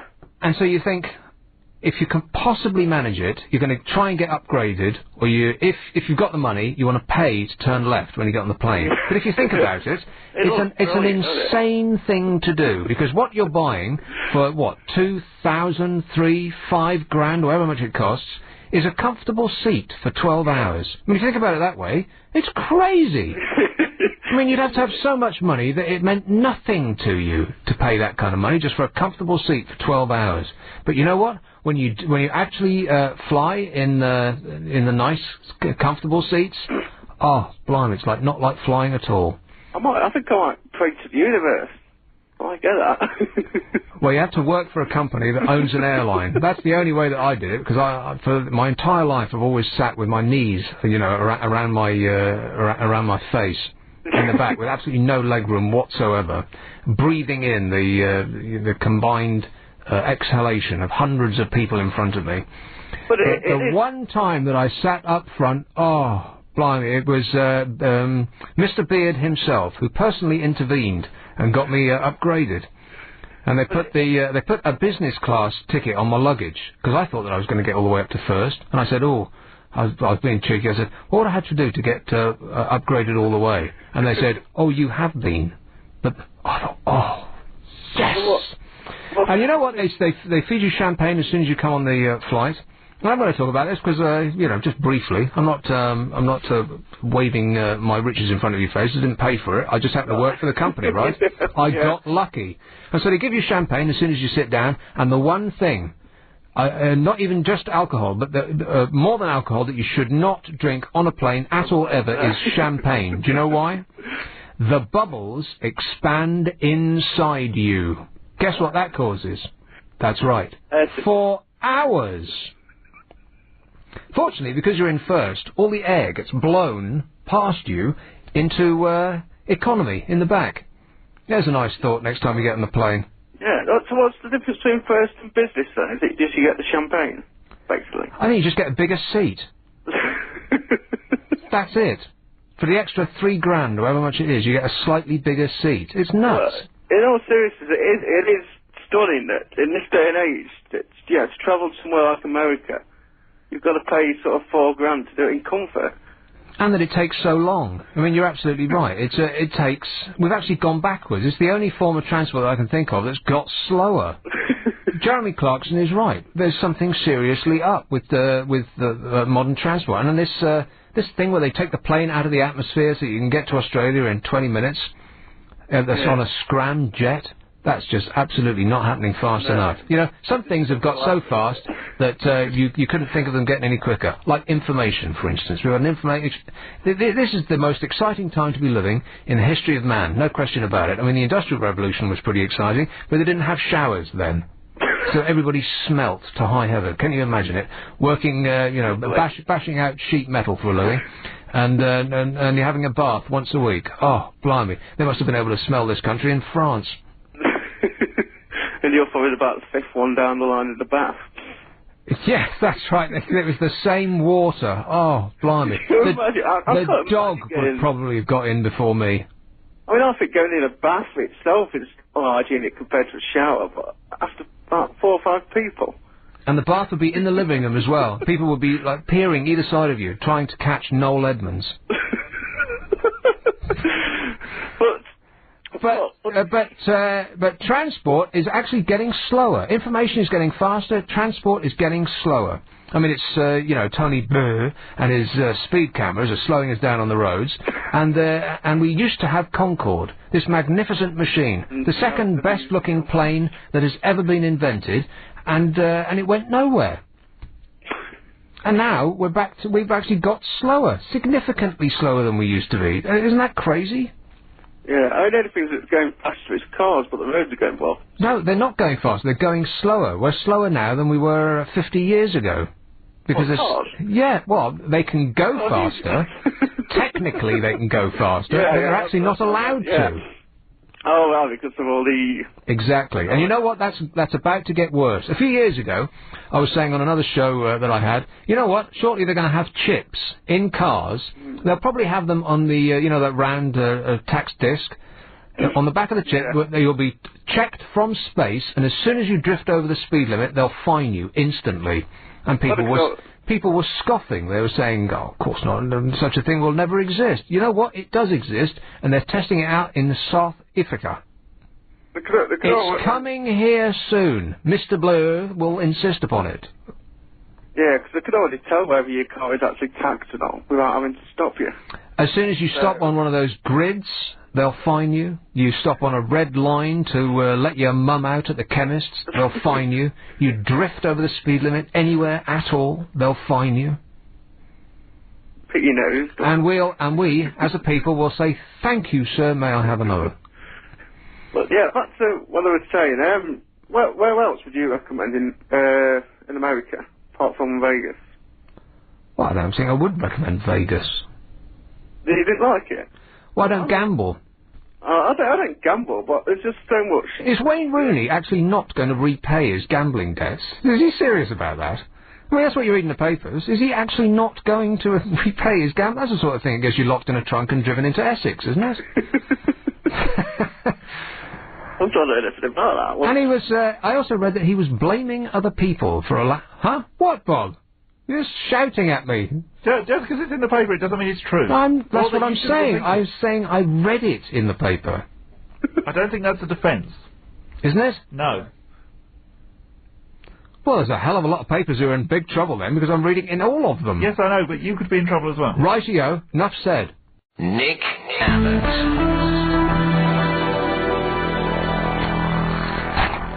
The average British woman worries about the size and shape of her body every 15 minutes. More than the average man is said to think about sex, which is every 20 minutes.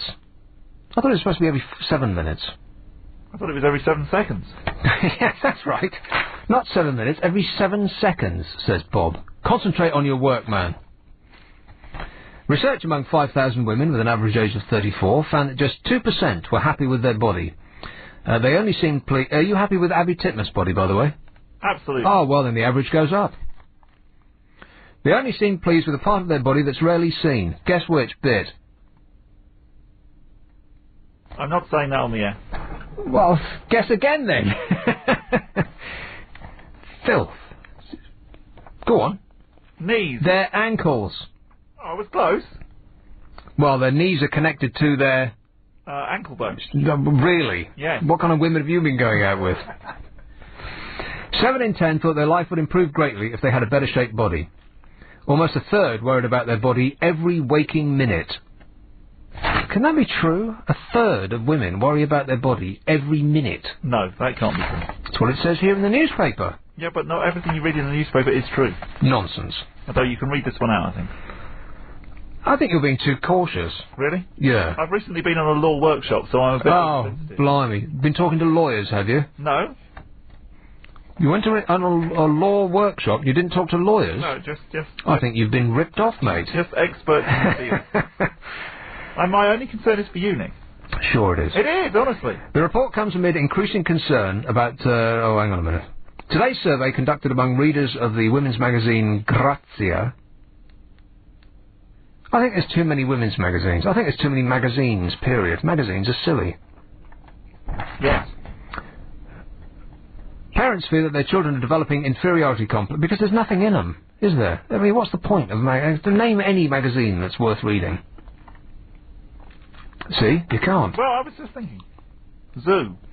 Zoo? You don't read Zoo. Well, no, you look at the picture. Exactly. Parents fear that their children are developing inferiority complexes because they don't look like women that they see in magazines and on television. Last week, you remember the author J.K. Rowling berated the self-obsessed world of very thin, highly paid models, describing them as talking toothpicks.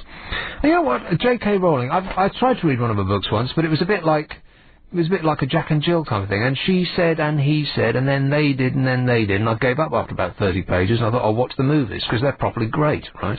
But if the movies are a representation of what happens in her books, then the evil people are fat. Aren't they? I mean, there's the Durdsley kid, or Dursley, or whatever he's called. Yeah, but he's not evil. Sure he is. Well, no, but he's not one Well, of he's not evil, but he's a bad character. Yes. Right? And he's fat, yes? He's fat in the movie, presumably he's fat in the book. Really, you have to read the books and see the movie. No, because then you know what happens. Yeah, I know. It's one or the other. The books are much better than the movie. Yeah, but the movie's over in 2 hours. Books take ages. The book gives you a lot more... Seriously, nobody reads books anymore. Don't be daft. You do. So I think J.K. Rowling's got a bit of a nerve coming out with this, because her bad characters are either fat or ugly, aren't they? Anyway, moving off J.K. Rowling, who looks fantastic, by the way. It's amazing what £100 million will do to your looks, isn't it? Today's survey, conducted among readers of this magazine called Grazia, which I've never heard of, shows that women are made miserable by their bodies. Three of the celebrities that survey respondents rated as having the best bodies weighed just over 7 stone. I think dogs weigh that much. Kate Moss, Sienna Miller, Victoria Beckham. Not that I mean they're dogs, which they properly aren't. Many respondents were dissatisfied with every part of their own appearance. 87% hated their podgy thighs. 79% were unhappy with their waist. 65% were disappointed with the size and shape of their breasts, and the same number were unhappy with their feet. Feet. Ankles, fine. Feet, awful. There was widespread discontent with teeth, hair, neck, everything. They hate everything about themselves. And podgy rolls sticking out over the tops of their waistbands, which is something I talked about earlier on. The report comes amid increasing concern about the influence of young girls on young girls of models such as Kate Moss. Easy to say, stay thin on the C-Plan diet. DAB Digital Radio. London. LBC 97.3. London's LBC 97.3. 0870 90 90 973. Nick Abbott.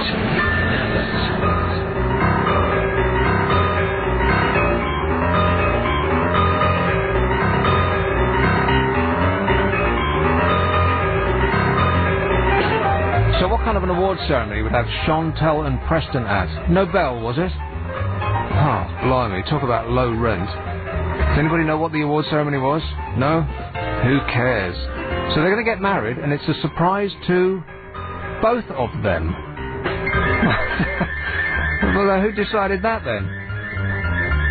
And it'll be all over I bet the Telegraph are going to have a special colour pull-out edition. Painful. Chantel. What kind of a name is Chantel anyway? Let's go with Dan in Gillingham in Kent. Hello. Dan. Hello, Nick. All right? I'm fine, thanks. Good. I just wanted to say, you know when you were saying earlier on the show about the fashion and the summer wear coming out way too early? Yeah, fashion. Not strictly true. From my opinion, anyway. At the end of the day, if you're going to go out this time of year and buy some clothes, what are you going to buy clothes for? Wearing. Now. Well, why? What? If you say you go out and buy a big coat, Parker jacket or whatever, it's going to cost you 70, 80 quid wherever you're going to go. What's the point?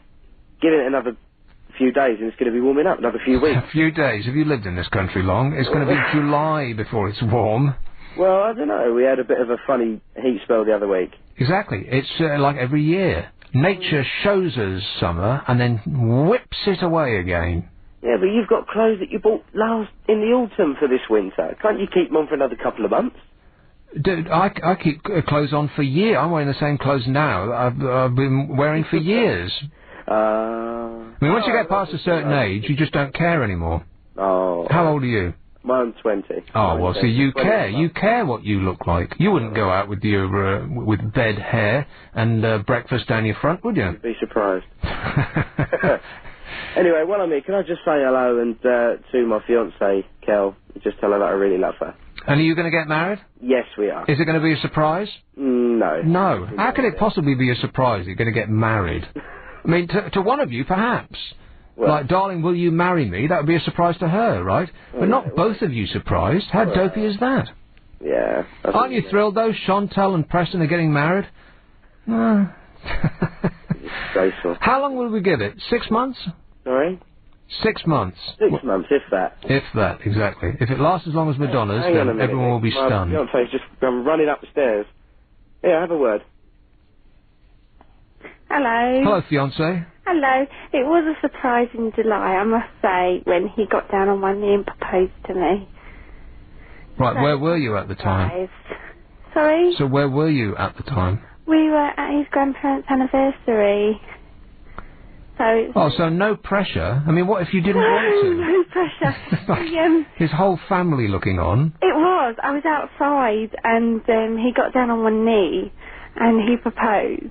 And then his family said, what went on out there? And I said, oh, he proposed. And they just all come running at once. I was like, oh, help. You know, and they all gave me a big kiss. And I thought, oh, my God. So, no pressure. So let me ask you this, fiancé. John, then. Did he have to? What, did he have to propose to me? No, he didn't. Not at Just all. checking. I'm sure that thought went through your parents. Uh-huh. How's your love life?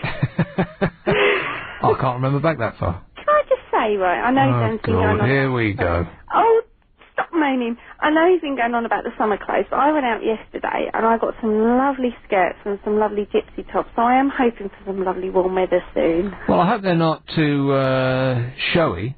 I like them off the shoulder. Oh, but what does he think? He loves them. Does he ever say, oh, you're not going out dressed like that? No, he doesn't. He's very lovely, actually. I've gone out of that sort of relationship, thank you very much. Right. Well, you wait till you get married.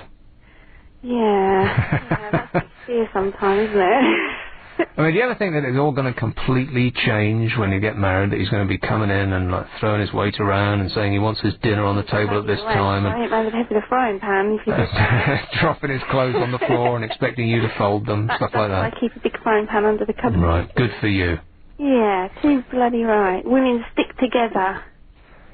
You see, that's a really sexist thing. Now, what if men said men stick together against the women? Their remark. I'm saying as a woman, our remark. See, people say that, right? Men say, oh, you're so sexist. And they can go around saying sexist jokes.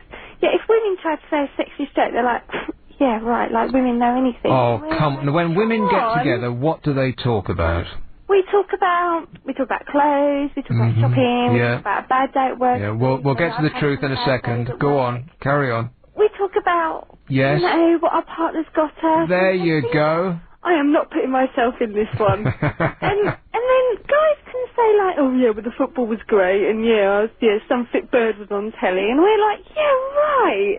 Oh, you don't talk about men that you've seen, on TV and in the street. Oh, please. I don't. What, you all wander around like you're in some Disney cartoon with little birds fluttering around and all you're interested in is dresses and... I'm 26 years of age. I don't think so. I go around like a normal human being and I have one heart set on one person and that's my fiancé only. And if girls out there think, oh God, she's so loved up, I don't care. And you don't have eyes for anybody else? No. Well, that's great. What about him? It? Dan is just the one for me. And I know, and people know that when they found their soulmate, because they just feel it. And how long have you been going out? Nearly a year now. But I was in quite a nasty relationship before, so and now coming into something so fantastically normal is quite lovely. Well, that's a beautiful thing to hear about and behold, I bet. It is, and this is the first time I've heard your show as well, so I'm a radio virgin, and it is lovely. Your show's great. Thanks, fiancé. Excuse me, my name's Kelly to you. Well, I didn't know. No one told me you were introduced as fiancé. I know. Which was a bit impersonal. I wouldn't have been happy with that person. There you go. Remember where the frying pan is. Yeah. All right, thanks a lot. Okay. Ta-ra. Bye. This is LBC 97.3. I'm Nick Abbott. Clive Bull is back tomorrow at 8 o'clock. Let's go to poshest Mayfair. Hello, how are you, Nick? Adam. I'm not posh, I work here, but I'm not posh. Right. That was a lovely story. She's found her soulmate. She's beautiful. Good luck to her. I just wish I had the same luck. But how are you? How's life? How are you enjoying the gig? I'm enjoying it tremendously. I think you're a bit fed up of being surrounded by these celebrities and all that and all this garbage, aren't you? I'm not surrounded by celebrities. What do you mean? No, all the press, what you're talking about, Chantal and everything that's happening. Well, you know what? Only when I'm at work do I read the tabloids, so I'm not really up with who's doing what to whom. And no, I don't. I mean, it's just it's not important. It's just the last 10 years it's become a bit of a circus, to be quite honest, hasn't it? It is kind of. I wonder if it's just that there's more information readily available now, or whether we do actually have no interest in anything that actually means anything anymore. I think that's what it is. People are walking around a bit lost at the moment. They're not interested in politics because they're walking away from that. They're just, it's a distraction from probably the problems of life, just for people to watch that sort of thing. And now you see, the previous conversation was so up and happy, and like I said, it was like a Disney cartoon. Little Tweety birds were flying around, and the sun was up, and now talk about, you're in Mayfair, man. You're supposed to be happy. That's where all the money is. Money is oozing out of buildings in Mayfair. Is any showering on you? I'm looking after them. I'm a concierge in a block of flats. A concierge in a block of flats, eh? And they all throw their clothes out because they only wear them for a few days. Just like Elton John wants to get rid of clothes. A lot of rich people do that. Now, do you find that rich people are more unpleasant than people who haven't got any money? They're more... they're quite sensible with their money, to be quite honest. Yes, by sensible, do you mean tight? Yes. They don't go out too often. They might go to a restaurant now and again. They travel a lot. They do their shopping online.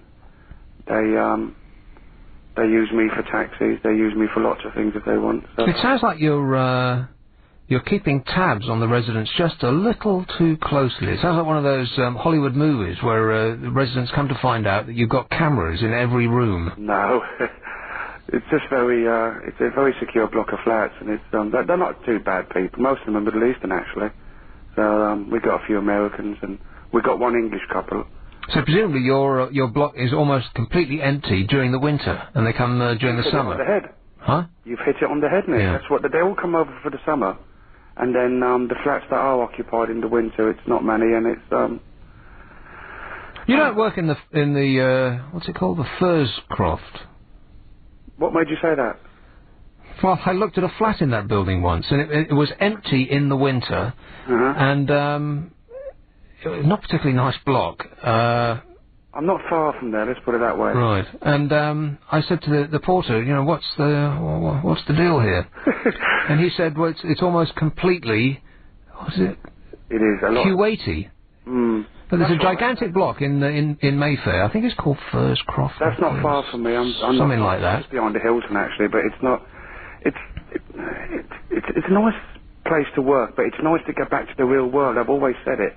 I get on that bus and I go back to West London, and it's just nice to get back to the real world. Do you know what I mean? If I had £1 million to spend, which is what it costs to live around that area, because if you want a two-bedroom flat, it's 1,000 square feet, right? 1,000 square feet's not that big. It's a comfortable two-bed flat, and in that area, property prices are £1,000 a square foot. Do the maths. That's £1 million for a two-bed flat. If I had £1 million, I think I'd want a bit of land, don't you? You know what it is, Nick? The secret, security. People love security, knowledge that they can walk in here 24 hours. There's a guy outside. They got a security officer specially employed just to look after the outside and the vehicles. And they know someone's here. And you can't buy that feeling of having security. But be honest, Adam, how much security do you actually provide? I mean, if... We provide a lot. We've got CCTVs everywhere. We've got a specialised security officer outside. But CCTVs only take pictures of crimes as they're happening. They don't actually prevent crimes, do they? No, they're at the highest technology. They pick up everything. They zoom straight in. They're the highest you can get. Yeah, well then you just got a great picture of you being shot. It doesn't actually stop the bullets, does it? No, it doesn't. But I mean, you know, they've got a lot of them have got their own people as well. But they're quite, you know, important people. Some of them, and they need. Do you have people, Adam?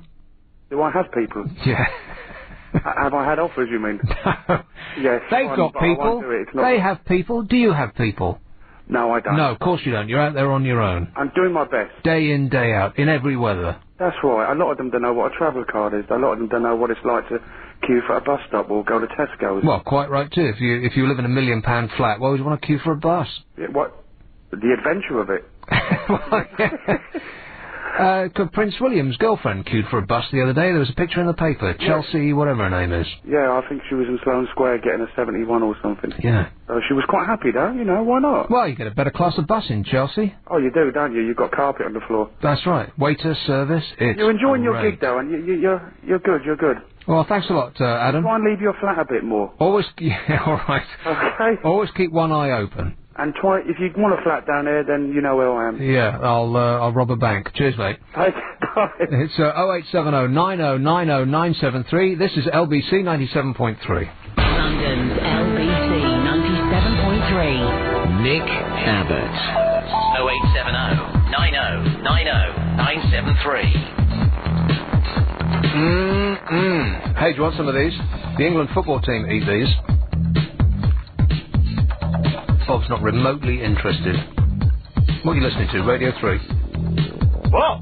You want some of those? Yes, I'll tell you what, a sponge with chocolate on the top, and a smashing orange bit in the middle. The England football team actually eat these very things, or so I heard, yeah. Wayne Rooney himself probably puts these... picked up from the paper? Or have you actually been with the England football? Do you talk over Clive Bull like you talk over me? And also, the headphones in here aren't very good, so I can't always hear when you're speaking. Well, just watch my mouth. It's flapping up and I down. can't see your mouth because you've got a big fat microphone in front of it. Wayne Rooney himself probably puts away about, what, 10, 15 packets of these a day. And look at the shape on him. Body like a manatee. You want some? Yes, please. Right, well, they're in here. What do you think? I'm going to deliver them? No, I was just, I was just surprised that you were offering. Let's go with Temple Fortune. You know what, Nigel? I don't even know where that is. Where is it? North London. How are you doing, Nick? North London. Right. I'm all right. Between Golders Green, Hampstead and Finchley, and that sort of stuff. Nailed it down for me. Hey, are you okay? Yes, very good. Can I take all of them? Well, you can take all of them as long as you bring most of them back. Oh, so that's a no then. Can I take one for Gary? Yes. Okay. Nigel. Yes, I was prompted to ring you about talking about flights and Vegas. You're going to Vegas. I've got a house in Vegas, so I go backwards and forwards quite a lot. And I use the airline that you mentioned earlier on with the man with the beard. A house? Yeah, in Vegas. But what I was going to say about flying to Vegas is that you mentioned about is it better to go first class or economy class? Oh, there's no question about it. It's just that paying for it doesn't make any sense. Well, it's actually become a lot cheaper, but I generally fly premium economy, which is sort of in the middle. But that's crazy. How much extra does that cost? About $1,000, right? No, it's not. It's not. It's about I just booking today to go away in July for 3 weeks. I've got a premium economy return. They owe me a return ticket because of the amount of air miles. Business class, because that saying premium economy... It's not. No, on Virgin you've got... See, exactly, I'm trying to avoid advertising an airline. So if we just say business class, the class in the middle, then, it doesn't nail it down quite so much. Okay. Okay, well, if you go on that class, it's at the moment, my ticket will cost me, if I want to book it, £300 extra return. But that's nuts for just a slightly more comfortable seat. Well, hang on a second. It's not nuts because for two reasons. First of all, it is a much more comfortable seat. All right, but for how long? Well, for 12 hours. Yeah, but if I hang on, just let me finish first. All right, go on. Right, first of all, it's a much more comfortable seat. There's a lot less people in the cabin area, and if you want to go to the loo, you haven't got a queue of about 50 other people to go to the loo. And then if you go upper class or first class with that particular airline, which I've only done once, mind you, because it worked. I had so many air miles that I got a free return with it. Basically, you get picked up at home, you get taken to the airport, you get taken from your destination airport to your wherever you're going to go, hotel or house. Yeah. The same thing on return, and you get a bed. Enough with the ad. I know, I've done it. Of course, I know, great. I did it once. But if I gave you the choice of being at work for 12 hours a day, and I said, well, you can have this ordinary seat for free, or you can pay £300 a day for a more comfortable seat, you'd think I'd lost my mind. Well, not really. It's not as just simple as that, is it? I mean, you get a slightly better seat, you get a slightly bigger allowance on your baggage. No. Let me stop you right there. You get airline food. It doesn't matter whether you're in first or business. You do get airline food, you're right. You do get airline food. And it's only one meal. Like, so what? That'd be the most expensive meal you've ever eaten in your life. But not even Gordon Ramsay would charge that much for one meal on a plastic tray. No, he just charges £100 for a pizza, doesn't he, in central London, Gordon Ramsay? Pizza? Yeah, he makes a pizza in one of his central London restaurants, which is actually £100. Well, I'm sure it's crispy. Great for 100 quid, isn't it? No, but seriously speaking, I've only been on the first class once, and I wouldn't pay what it costs to actually do that, because for me, it is prohibitively If you expensive. think it out, you'd be off your chump to pay anything other than economy. Yeah, but hang on a second, but you are forgetting one thing. A lot of people who earn more than me, who earn more than you, who have a different lifestyle to me and you... Yeah, unless money means nothing to you. But can afford to do things differently. Right. It's like saying people who have a house in central London, for the same amount you're spending, you can buy a house outside of London for 3 times the size with more land, but they choose to live where they choose. But even... And that's a freedom of choice. Yeah, I get it. All right, I get it. If you've got a lot of money, then if money means nothing to you, then yes. But I bet if I put the same question to a millionaire. I got two choices. You can sit at work for 12 hours in this free seat, or you can give me $5,000 and I'll give you a more comfortable seat and a meal on a plastic tray that you can eat with a plastic spoon. How about that? I'm not even the richest, not even Bill Gates himself would say yes. He'd show me the door. In fact, he'd have his people show me the door. So, yeah, and I get it, having done it, but I would never pay for it, because it doesn't make sense. You must always work for a company and try and get in with the bloke who owns the airline. Everybody should try it. Try not to get fired. Let's go with Dorset. The London Borough of Dorset. Hello, Tim. Hello. Tim. Nick. Yes, Tim. I haven't really got much to say, but I just thought I'd call in. Oh, well, that's great. Thanks for the call. That's all right. So what's happening in Dorset, then? Must be beautiful down there. Not a moment. Pitch black, it's raining. Cold. I said it's got to be beautiful, and he said, no, it's pitch black. Well, can you imagine what it looks like when it's bright? Much more beautiful. There you are, you see? A lot of sheep. Sheep? Well, it just gets better and better, doesn't it? Yep. So what do you do in Dorset? Oh, not much. Just sort of walk around, look at fields. For a living? I work in Summerfield myself, so... You're a what? So I work in Summerfield myself, so... In Summerfield? Now, is that a place or the supermarket? Supermarket. The supermarket, right. And what do you do for them? Oh, I'm a customer advisor. I don't know why that's funny. It just is. You're a customer advisor. Right. Yeah. And so what is the manner of question that people come up and ask you that you have to advise them on? Usually, where are the eggs? Or where's the milk? Or something stupid like that. Well, it's not really advice, is it, really? That's just, like, directions. Well, it is advice, but people need advice as to pointing the direction of the eggs. In fact, that's a more impressive-sounding title. You're Director of Customers. Director of Customer Relations, or Customer Director. Where are the eggs? Where are the eggs, by the way? If I'm in a good mood, they're in the third aisle, next to the milk. If I'm in a bad mood, they're in a chicken. In a chicken. I've only said that once. Right. Did you say that when you were working in Tesco's, and now you're working in Summerfield? No. It's all going wrong for you. Summerfield's my first job. It's your first job, right? You left school with an armful of qualifications, no doubt. And what do you want to do when you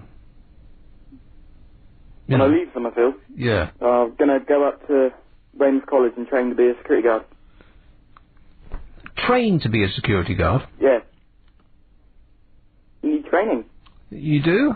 Yeah, you need this special, I don't know what you call it, test thingy.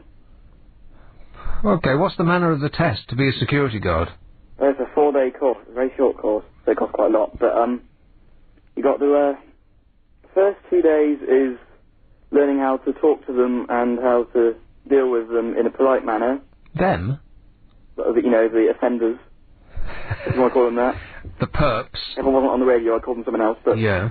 And there's the third day where you learn how to deal with them in a restricting or violent manner. Right, And that's the bit that you're looking forward to, right? Yeah.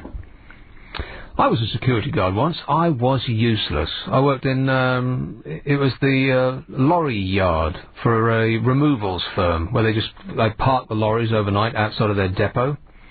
And a 12-hour overnight shift. What a nightmare. And so I was in a hut the size of 2 telephone boxes. Minute. And this was in a period when they didn't have overnight television. I know that sounds like an impossible thing to even contemplate. Oh, you should do what some of our work used to do. They used to bring in a fried chicken. They were there at the night time, they bring in a fried chicken to eat. Well, it's not as entertaining as overnight television, really, is it? And we got a TV in the canteen. And so I would bring in an alarm clock because they insisted that you go out, because to stop you falling asleep overnight and thereby rendering yourself useless, They would have stations around the yard where you have to go and punch this clock, this giant, round, leather encased clock. Are you talking to me, Bob, or are you just flapping your gums? I was just saying how mean that was. Yeah. Meanies. Oh, out time at 29, like right now. Yeah. Are you sleep? London's LBC 97.3. 0870 9090973. Nick Abbott. He gave her his mother's wedding ring. And his mother said... What? That's nice. Yes. Huh. It's going to be the marriage of the, I don't know, afternoon. Swiftly followed by the divorce of the century. Can you even wait? Preston of the Ordinary Boys. A band that would never have troubled us had he not been on that stupid show. Because let's face it, have they got any great songs? No, they don't. Anyway, where was I? Oh yeah, dishwasher tablets. Huh? No, you were just in your hut having to punch in your Oh jar. yeah, that's right. Or have we Anyway, finished that story? back to my hut. Overnight security, 12 hours. I mean, that's a nightmare, isn't it? You've got no television, nothing to do. You can't read, because reading puts you to sleep, right? Or it does me. And so what are you going to do? And so they insist that every hour you go around and you punch this clock. And you're sidling down between parked lorries in a giant, empty, pitch-black yard. Very scary. You're selling this well. It was horrible. Because, they've got a warehouse chock full of people's possessions because they're in between one house and the next, basically. So you've got lorries stuffed full of people's worldly possessions, all parked up. A thief's heaven. Me. Protecting it all. No training. Don't be daft. They said, can you show up? I was fully qualified. Were you a bit more beefy in those days? No. What? Oh, I was just wondering if you don't look like a security guard.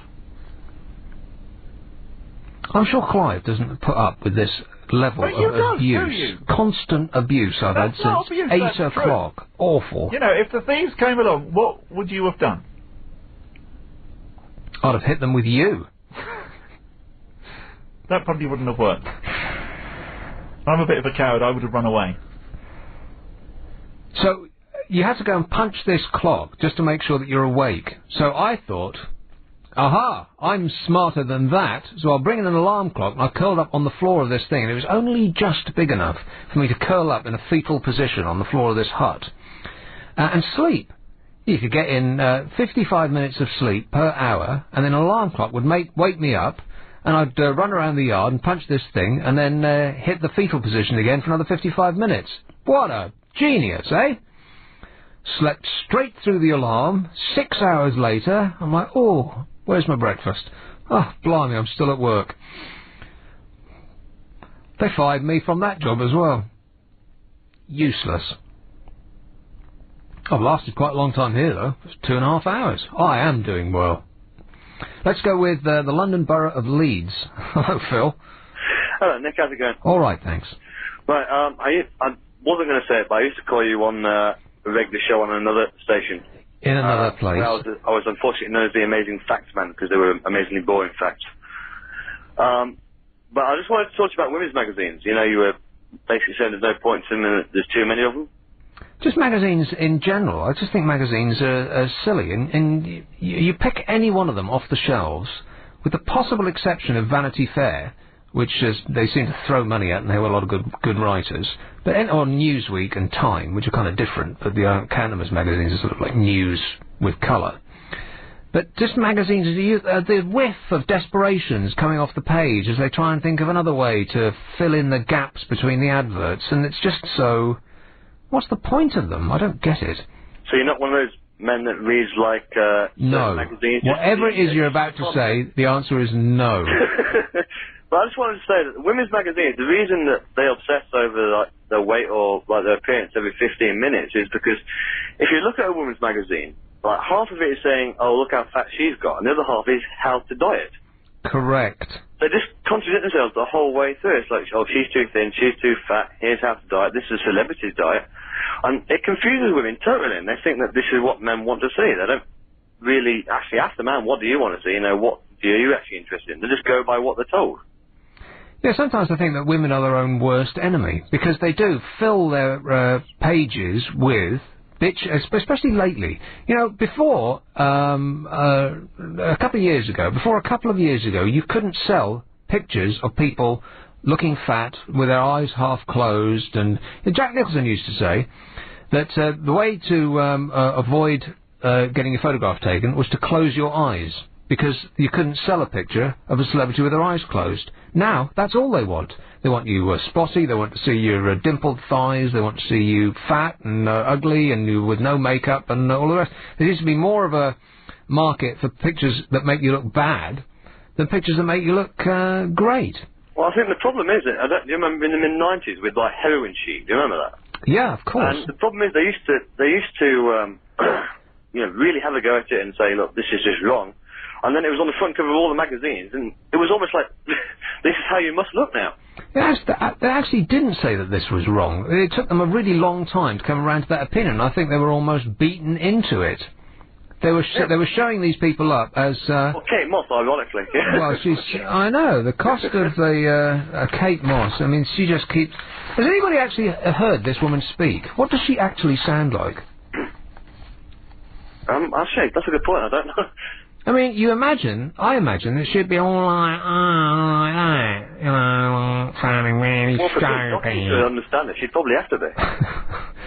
But she might be extremely well spoken. For someone who's so famous, I can't think of anybody else that famous who you've got no idea what they sound like. Well, Naomi Campbell was extremely well spoken. Is she? Well, she was, from what I can remember, yeah. I haven't seen her on TV in a long time, but I seem to remember having a pretty posh accent, yeah.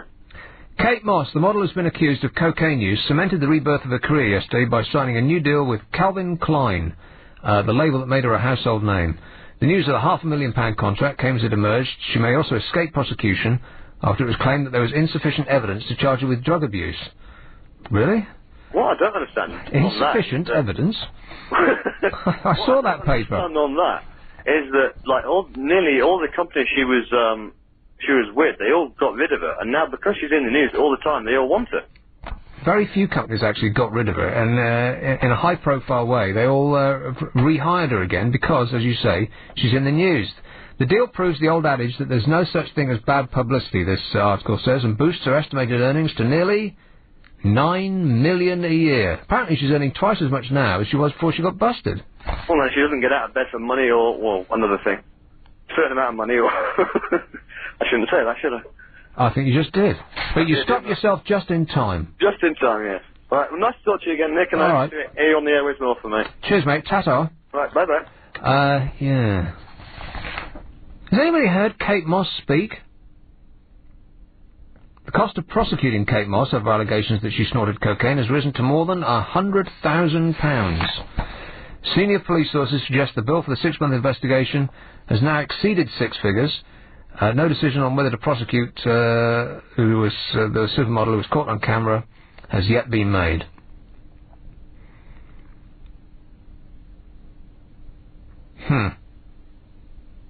Because this is part of what's-his-name's drive to crack down on the middle-class drug users.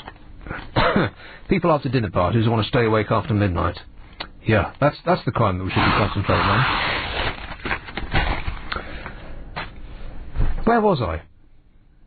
Oh, yeah.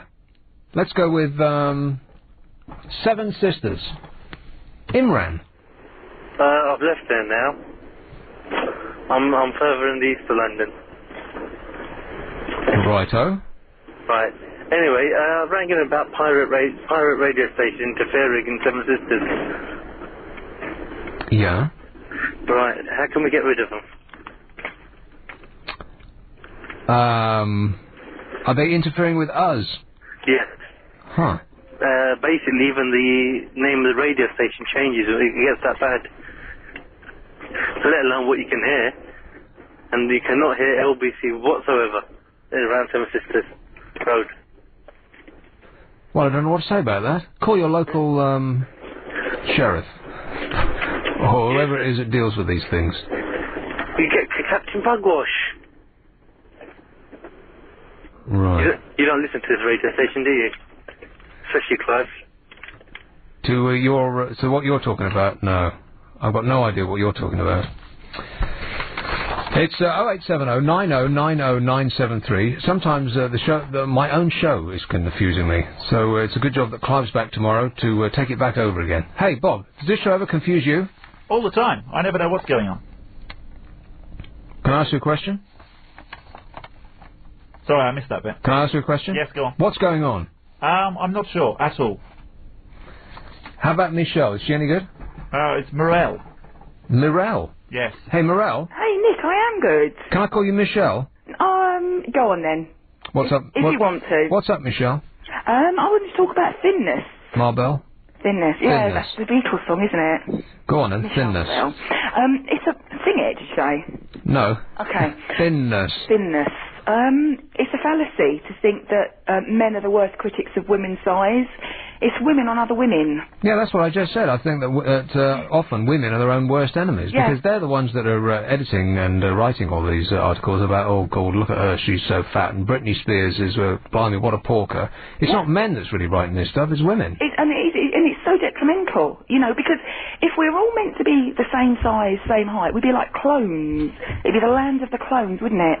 We'd walking along exactly the same height, exactly the same size, wearing exactly the same clothes, and we'd be boring. But you know what? It's a business, and if they keep putting up an ideal that is unachievable, then they'll keep selling magazines that tell you how to achieve this ideal. Definitely. On the front of all of those magazines, and the men's magazines now as well, it's like 10 steps to a flatter stomach, 52 ways to get better sex by being thinner, and on and on and on it goes. And it's the same thing every month, and it's because none of it actually works. Because if it worked, you wouldn't need to buy the magazine again next month, right? Well, this is it. And I mean, look at the diet industry. It's millions, if not billions of pounds, telling us how fantastic we'll be if we're a size, you know, an 8 or 10 or whatever. And people are making a fortune out of it. Women are feeling worse about themselves as time goes on, you know, and instead of sort of celebrating, you know, that we all look different and we're all different, we're worried about some fantasy in an editor's head, really, on the front of a magazine. And I agree with what you said earlier about the fashion magazines. Look at the pictures. That's all it is, really. It's a picture book. The big magazines, I mean, they're boring. It's something to flip through when you don't actually want to do anything. Exactly. It's mind numbing. That's the word I'm looking for. Your mind's been numbed. My mind has been numbed. But if you think about it, if the diet if diets actually worked, then there wouldn't be a diet industry anymore because everyone would be thin right now, right? Absolutely. You know, and the people who own the diet industries, who are making all the money out of us, know this. Diets don't work. How can starving your body work? You know, your body is a machine that expects to eat. It eats to nourish you. So how can actually starving yourself work on a permanent basis? As soon as you stop feeding your body freaks out and says, blimey, what's going on here? I'd better retain everything that I can because it doesn't look like I'm going to get fed soon. Absolutely. And so as soon as you get off the diet and you start eating again, it's in retain mode. So you're just going to get fatter than you were originally. Absolutely. You know, it's so obvious. And all this about women don't like anything about themselves, you know, I think that's really sad. You know, the fact that they don't like their legs and they don't like their bust and they don't like their faces and they think they're looking old and they, you know... But their ankles, they seem to like... How are your ankles? Well, I have no problems with anything else, but I've just been examining my ankles, and I have a problem. One ankle seems to be a little bit bigger than the other. So I'm thinking of going in for surgery next week. Yeah, well, there's probably a magazine that can help you out. Yeah, I was just, examining it. I thought that was very funny. Only the ankles are the only things that we're meant to be happy with. Ankle Vogue. Look at it on a newsstand near you soon. Very sad. 20 ways to get a thinner ankle and get better sex. Definitely, with the help of a thinner ankle. But it is really sad. We should celebrate our differences. With a cake. with a cake, with whatever you enjoy, Nick. With a cake or with a piece of fruit or with a sandwich or with a massive great Italian meal, whatever you know. Yeah, all in a bucket, stirred up, blended. You go out with a straw. Definitely. I mean, you know, would you say that you're the sort of person that would only look at a woman if she was a size 8 to 10? No. Exactly, like 99% of other men. One of these celebrities said that she would kill herself if she was as fat as Marilyn Monroe. Oh, for goodness sake. What an unbelievable thing to say. Well, I just, you know, and Marilyn Monroe was an ideal shape for men at that time and probably for now as well. An icon of female beauty. Exactly. Mind you, Tony Curtis said it was like kissing a cow. Yeah, but Tony Curtis is a little bit eccentric. Yes, he is. To be polite, eccentric. That's a good way of putting it, yeah. A little bit of an eccentric man. But exactly, I mean, you're going to kill yourself because you're the size of one of the women that was the most beautiful women of the 20th century. You have to stop reading magazines. Yes. I don't mean you, I mean everybody. I know. You know the magazine I love reading? Go on. Right? And this is an absolute factual point. It's not one of those bitchy magazines. No. I love reading. Okay. I buy it because I want to help, but I love reading the big issue. I'm sorry, I like the articles. I think it's funny and informative. Really? Yes, I do. You know what? I stopped. I did buy the big issue when it first came out, and I bought it, but I never actually read it. Okay. But then I stopped. stopped buying it because the point that I stopped buying it was when somebody, it was in Leeds, and somebody offered me one, and he'd obviously just fished it out of bin. Oh. Because he only had the one copy, and it was covered in coffee, and I thought, no, and then I stopped. You just stopped because of that bad experience? I guess I did, yeah. Yeah, I mean... That's how shallow I am. Well, no, I don't believe that for 1 minute. I'm quite a good judge of character, even on the phone. Apparently not. No, I am. But that's a shame, because there's always con artists, aren't there, in this world? But have the articles got better? Is it actually worth reading? I mean, you know, fair enough giving them a pound or whatever it is these days. Well, I mean, the thing is, the articles are interesting, that's the thing, and they have interesting jobs in there as well that you won't find in other papers. They have a nice, like, jobs issue if you're looking for work. They have interesting articles. They had a really good article on, what was it? Oh, sort of racism. I know it sounds terrible, it sounds really sort of highbrow, but it's not. It's just interesting how things are written and people's perspective on things. You've opened my eyes. I hope so. Michelle. Got my name for a moment. Yeah, but it is. I enjoy it. I sit there reading it. I think it's a good read. All right, I'll give it a go. Good. Thanks a lot. Speaking to you. Ta-da. Take care. 97.3 LBC. London's LBC 97.3 0870 90 90 973. Nick Abbott. All right, let's plough right on because it would be rude not to. Here's Bracknell. Jeffrey. Yeah, I'm ploughing here in the country. Good for you. Yeah. I'm a bit disappointed in you, really, because last night you were quite viciously attacking those intellectually challenged youngsters who turn up to job centres saying, I want to be famous, that's the job I want to do. And tonight I heard you just previously, and this is the truth because I did hear you saying it, not extolling the virtues of Kate Moss, which is kind of like anti-celebrity, isn't it? Or it's anti-fame celebrity. Or it's anti-moral celebrity, actually. It's anti-Kate Moss, specifically. Pardon? Well, you talked about Kate Moss and her new contract with Calvin Klein. Yeah, a real ladies' man. Mm-hmm. Yeah, and people. What I'm trying to say is that people talk about celebrities because it's a common language, isn't it? If I was to talk about someone really important in my life, like Leslie Barton, who's a fantastic person, looks after me a lot and helps me out with my CVs, and she really is worth talking about because she's a useful member of our community, no one else would know who I was talking about, would they? No. So it's got to be, in media parlance and in media conversation, you've got to talk about objects that have a huge commonality in terms of everyone's experience. Yes, but only recently have people of no significance whatsoever fitted that description. Well, I mean, we always used to talk about sportsmen or politicians or people who've actually done something with their lives. Now we're forever yakking on about Chantel and Preston, who have, between them, nothing to show for, the amount of time they spent on this planet. And yet they're on the front of every silly magazine on the shelves.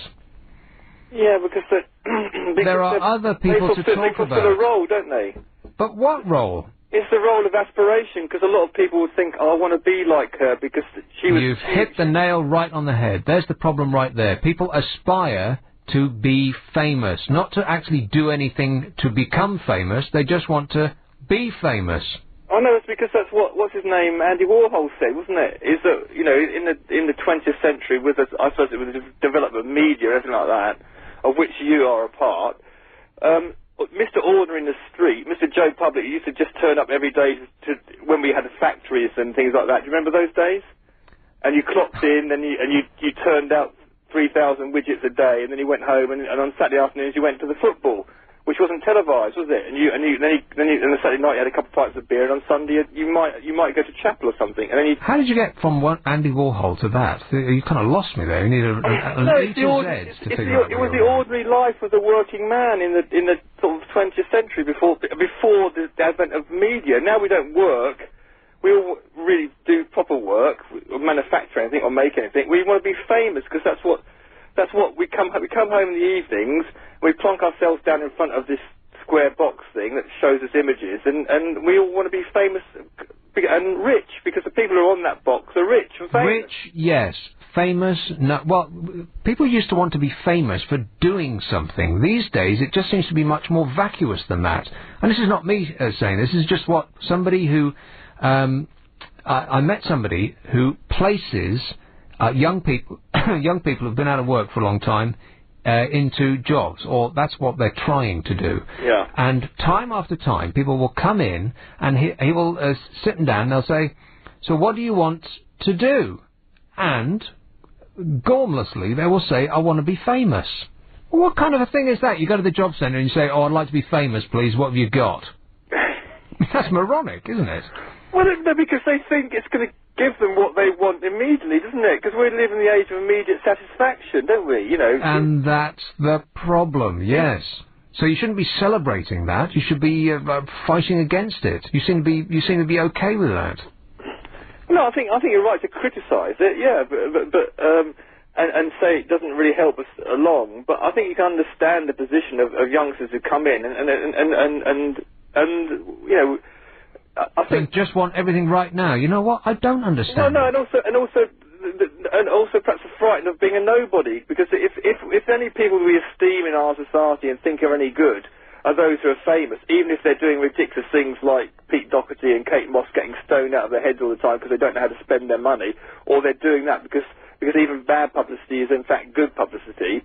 If that's all that we extol and esteem, then obviously youngsters are going to say, well, that's what I want, because it seems to be what our society values.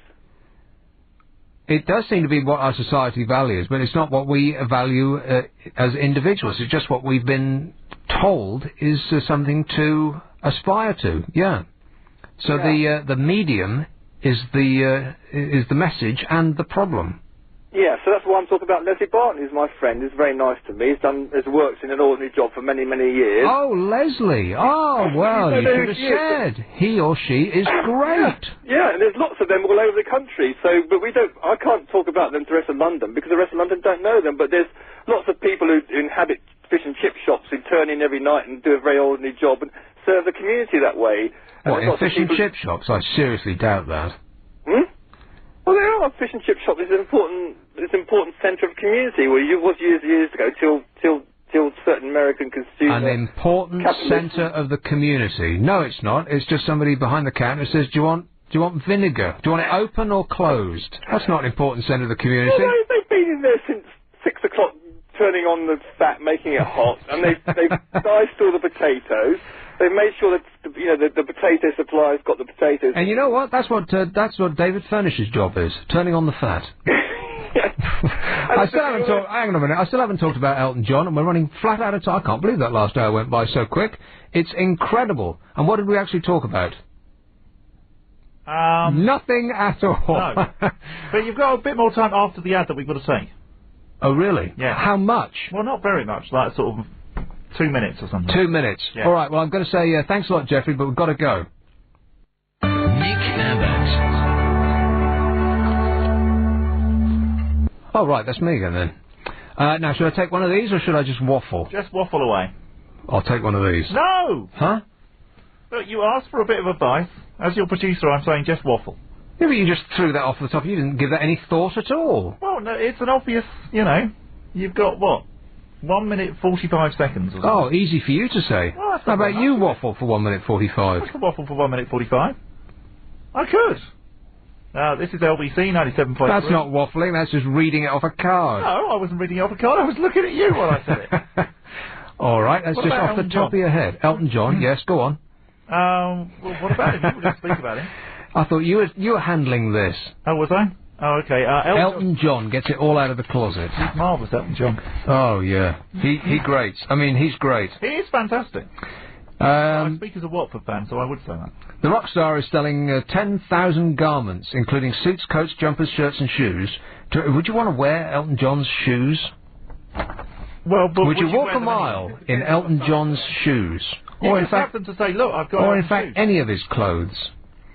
I queued up to, like I said, I started this conversation about 3 hours ago now. I still haven't finished it. And you know what? I'm not going to finish it now either. I queued up outside his thing there because they said, oh, blimey, the clothes that we've got in here, you wouldn't believe it. He's never even worn them. There's Prada and Gucci and Versace and they're virtually giving them away. Well, for a start, he's not giving them away because it's all for charity. Good for you, Sir Elton. That's what we're supposed to call him now. He has the worst taste in clothes of any human that's ever existed. Outside of garden gnomes, no one wears clothes worse than Elton John. Oh, blimey, you wouldn't believe it. He's selling this lot in America, so you won't even be tempted unless you want to catch a plane to go over there. It's just staggering. You go in there, and there are thousands of items, right enough. None of them you'd be seen dead in. And the size is a problem as well. It's not large, not medium. They all come in squat. He's like Ernie Wise's legs. Short, fat, not hairy, depilated. Available on DAB Digital Radio. London, LBC 97.3. London's LBC 97.3. 0870 90 90 973. Nick Abbott.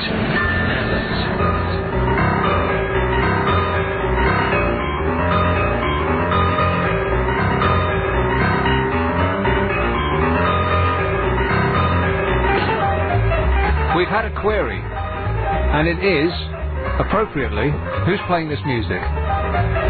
And it's Liberace's fat little fingers falling all over the keyboards. And it's called something like Boogie Woogie Woogie or something like that. Oh, he's got loads of them.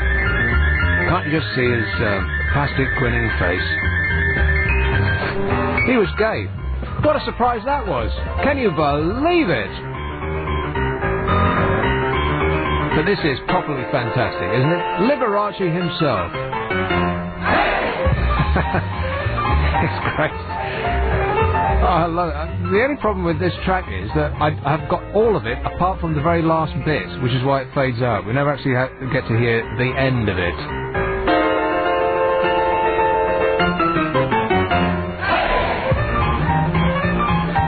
So we'll just squeeze out every bit that we've got as a public service. I don't know.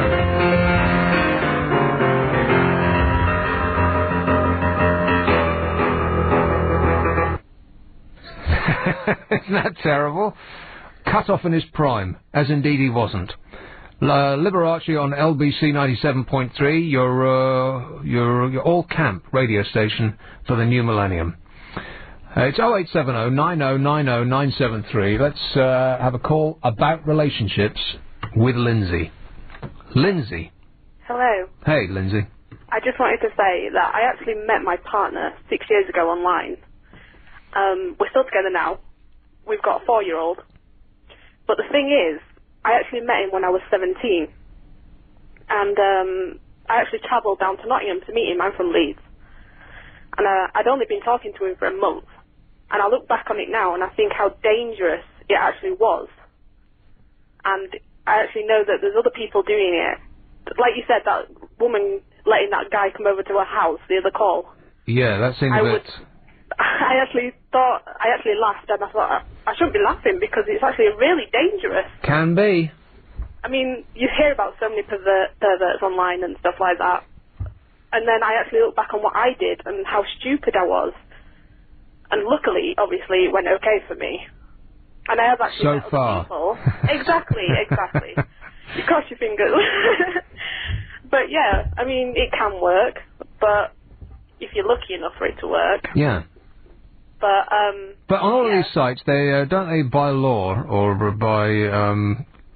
by just their own goodwill put up a list of things that you should and shouldn't do. First on the list, always meet in a public place.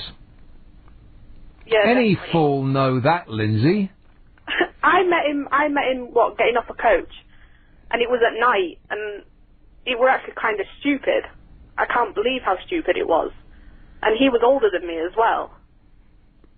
So, I was actually really scared travelling down, but... Well, now you're frightening me, but the good thing about it is it all ended happily ever after, right? Well, so far, like you said. Well, it sounds to me like there's some dissatisfaction there. Yeah. There is? Yeah, well... You're dissatisfied. What's the nature of your dissatisfaction? Well, we've been having problems recently, Ah, but, and actually, you know what? The problems are coming from the actual net again. Uh-oh. It's the net coming between us. Let me guess. He's spending too much time on it. No. I'm spending too much time. It's me that's addicted to it, not him. And what is it that you're doing online there, Lindsay? Well, I admit, I've made mistakes. What does that mean? That means you talk to the wrong people, you know? You do things that you regret. I'm not going to go into it. Are you one of these people that has that gets on this? There's these friend sites. I can't remember off the top of my head what they're called, but my you know what? I'm friend addicted sites. to it at the minute. And these people have got like 10,000 friends, which is just silly. I mean, if you can keep 4 friends for 20 years, you're doing well. Yeah. To list 100 friends is just flat out silly. Yeah, definitely. So who are you talking to online there, Lindsay? A few people, but, you know, like you say, they're a flick of a switch, so you turn them off. Right, are they people of a male persuasion? Some. Right, see, there's your problem right there. He's jealous. Yeah. Well, I get jealous as well. I was stupid. And yeah, but he's not spending all of his time talking to women on the internet, is he? Yes, Right. I see your point. And you know how you met him? On the internet. I know. It's the whole thing is flashing before his eyes. But you can't stop yourself, can you? No. It's addictive. Here's how you stop yourself, Lindsay. Go on. Don't turn the computer on. It's okay, easy. I'll keep that in mind. I tell you what, it is easy. And I know that working with a computer is addictive because the time just flashes by, doesn't it? You sit down at your computer and then you look up and 3 days have gone by. Yeah. You haven't eaten and your legs remain unshaved, right? Yes. Yeah. Just don't do it anymore. And you know what? You won't miss it. It's like television. You know when you go on holiday and you don't get television? How much do you miss it? Not at all, right? Yeah. Now, if you're like me, you spend every waking minute watching television. Yeah. And you think, how could you possibly do without it? In fact, you buy more television because ordinary television's not enough. So you go out and buy Rupert Murdoch's television. And then you want to upgrade to get a thing that records television when you don't even tell it to. Series record we want now. We want to record a whole series of things with just one button. And it's going to get more and more and more like that. But when you go on holiday and you're deprived of all of your shows, you don't miss it at all. We got people calling in last night who ditched their TV completely. And I'm sure they don't miss it. if you stop reading newspapers, I mean, some people get addicted to the news. Like I can when I'm doing shows like this, because you read all the newspapers and you look at all the news shows, and it just you get addicted. And every 5 minutes you're updating the BBC news page just to see if anything's happened yet. Have the Italian elections been called yet? And you know what? When you stop reading the newspapers, you don't miss any of that either, because your life continues just exactly as it would have done. But you don't know how many people died today. That's all. So you're saying just turn it off? Just don't do it. Yeah. Okay, well, I'll take your advice. Because you wouldn't miss any of the people that you're talking to online, would you? Not really. See, there you go. And it's ruining your life. Yeah, it is, actually. There, see? The best thing for you to do is to just not sit down in front of your computer. Yeah, true. Okay, you have a point. Good grief, I'm actually helping people. You're like an agony aunt. Anna Rayburn, watch out! Well, you've helped me to help you, Lindsay, so bless you. Oh, okay. All right, thanks a lot, dear. All right. Ta-da. Bye. This is LBC 97.3. I did just now help that person, didn't I? She sounded as though she was going to take my advice. Do we think that she's going to take my advice? No. Yes. You're thinking. Yeah. No. Not really. But it's good advice, and it's easy to do. You know, getting hooked on a computer is so easy. It's also so easy. It's the easiest thing to cure. Just don't turn your computer on. You won't miss it. Am I right? It's not like cigarettes or heroin. I don't turn my computer off, though. It's on the whole time. Right. And I know just what you mean about updating it every 5 minutes. So that whole global warming thing and the hole in the ozone layer, mostly you. Yeah. Don't look at me like that. But are you addicted to the internet? I wouldn't say I'm addicted to it. Is that a yes? No, that's a no. That sounds like a yes. This is LBC 97.3. Nick Abbott. Clive is back tomorrow at 8 o'clock, having come back apparently from Portugal, which is okay. As far as I can remember. I went to Regis. Huh? Bogner. Portugal. Who told you Portugal? Some nice lady on the phone. She knows more about your work colleague than you do. It's not true.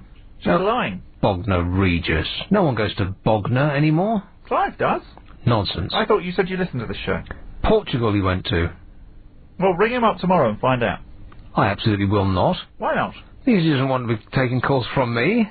He'll take calls from anyone. He'll have an avalanche of people desperate to talk within 2 days away. I mean, I know how people get attached to their talk show host. People are sticking their fingers. People are sticking their fingers in their ears and humming loudly to themselves until he gets back. He'll probably want to find out how you got on with me. Oh, blimey, have I got tales to tell about that? See, so I think you should bring up. I'm not here tomorrow anyway, so you could say whatever. Here's one in Streatham. Hello, Raphael. Is that right? Yes, hello. Raphael. Hello, how are you? I'm all right. I was just listening to your show. I thought it was amazing. I'm a first time listener, you see. So I thought to check it out and see what this show was about. Well, I'm a first time host.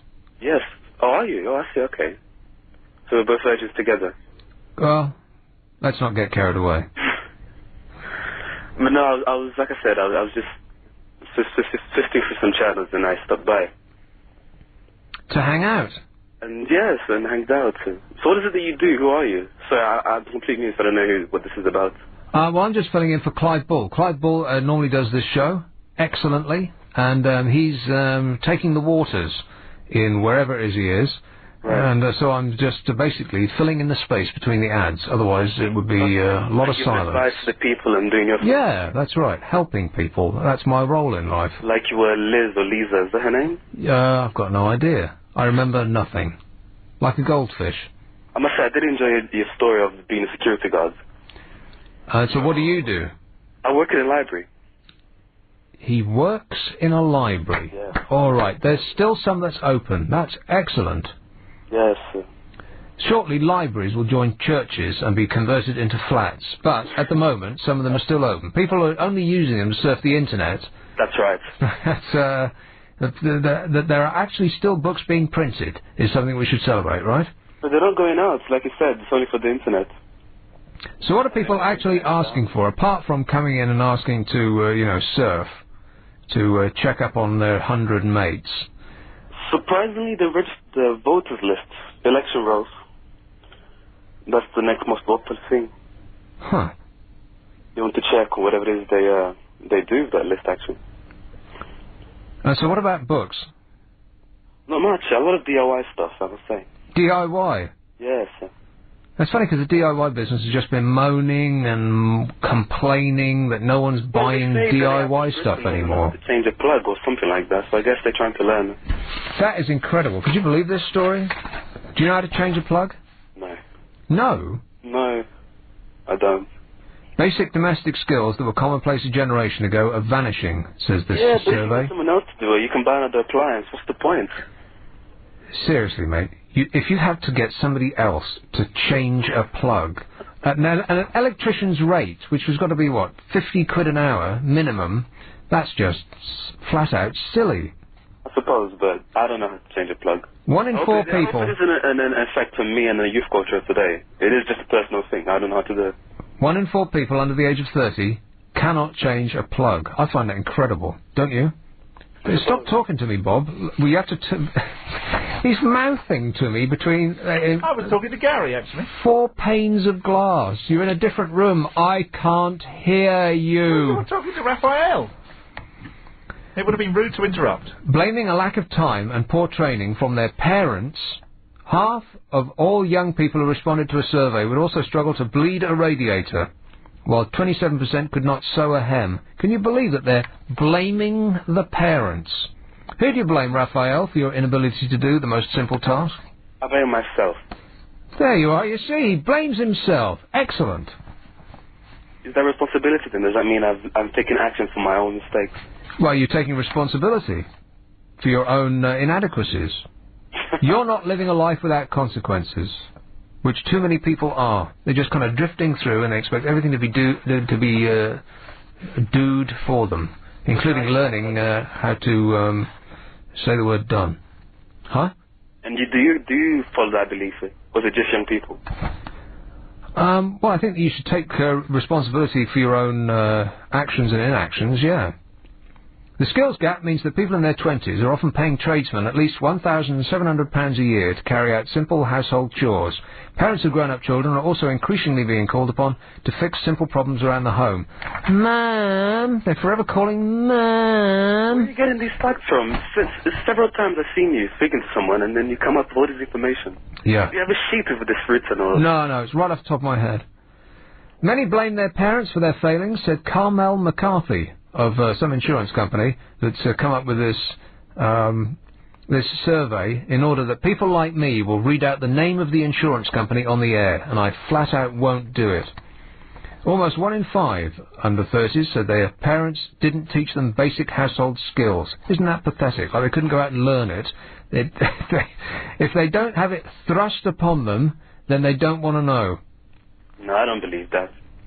The survey found a huge difference between the domestic skills of young and old. When the same questions were asked to the over 50s, just 6% could not wire a plug. 10% could not bleed a... I mean, how can you not know how to bleed a radiator? You just put the key in the end. You what? I said the first time you said I didn't know what it was. You didn't know what a radiator was? Bleeding a radiator. Oh, bleeding a radiator. I guess it's something to do with the water coming out or something. Guess again. I don't know then. So alright, so I don't know how to change a plug, I don't know how to bleed a radiator. I'm inadequate, I don't fit in society, is that what it is?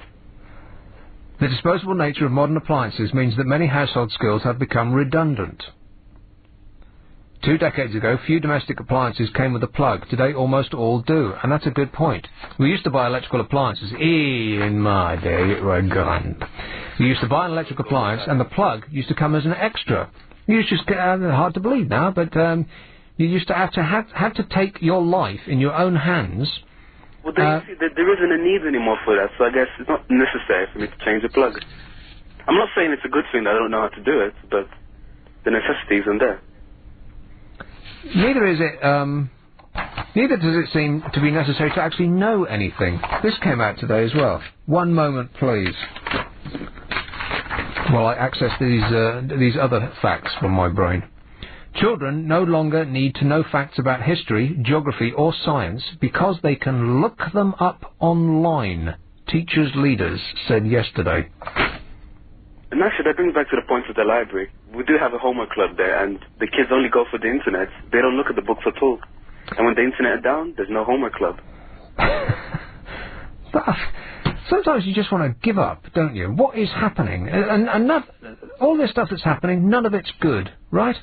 I mean, is it just me? Am I just become a grumpy old man? You know what? Funny to say that, because I did believe you were one when I first listened to the show. Children no longer need to know facts about anything because they can look them up online. Teachers' leaders said yesterday. Is that scary or what? What employers want, and the things they always talk about, are skills and dispositions, said the union's head of education. They don't want people to know something because they don't want people who know something because what their employers need to know will change every 6 months. Are we stunned yet? This is teachers saying this. The controversial policy is backed by the union's general secretary, who admitted at the conference that they're having in Tyne and Wear that it was highly unlikely but not impossible that pupils could be at school from 5 to 16 without learning any British history under the system that they're proposing. Well, that's just silly though, isn't it? These are teachers saying this. Alright, I've said today got something wrong there. Perhaps changing a plug is one thing, but British history. Alan Smithers from the Centre of Education and Employment Research at Buckingham University said the policy was disturbing nonsense and accused the union of wanting to return to the shocking days when a child's inability to handle words and numbers could go completely undetected. All right, Alan, at least some common sense.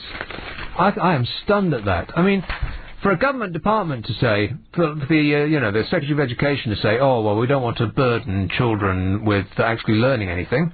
Let's just give them all A+, and then we can say, look, what a fantastic job we're doing. I mean, that's one thing, because that's just about keeping their jobs. It's about politics. But for the teachers to be saying, let's not bother teaching the kids anymore, we just want to teach them, what, deportment? What would they spend their time actually learning? Stunning. So they can't change plugs, they don't know history, they can't add up, and they don't know what 6/8 are. And we're taking over after you die. That's true. Yes, you people are going to be taking over. No, you're going to wait till I die. You're going to be taking over right now. You're going to be trampling over people like me who think we know. I mean, I don't know anything.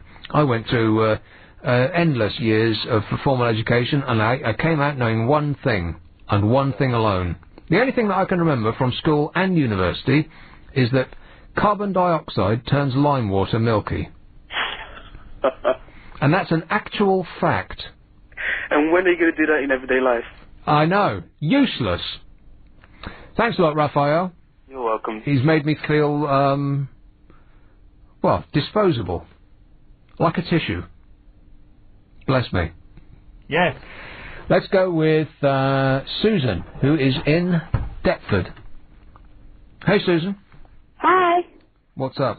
Hello. I don't know how to change a plug myself.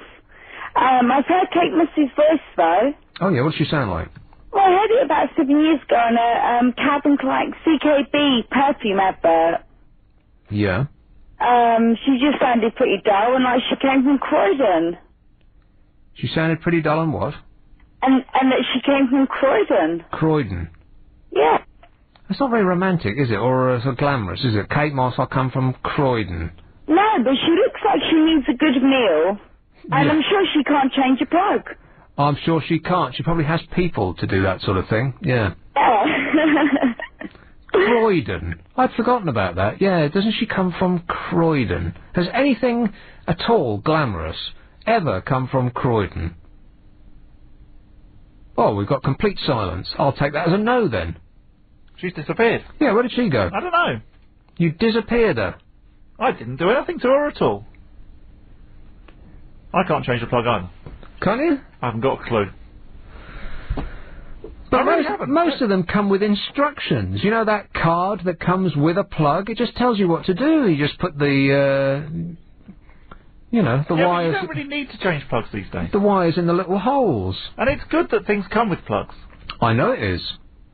Well, you But were then, of course, saying that all of this was a backward step. But then, of course, you have to trust the people that put the plugs on.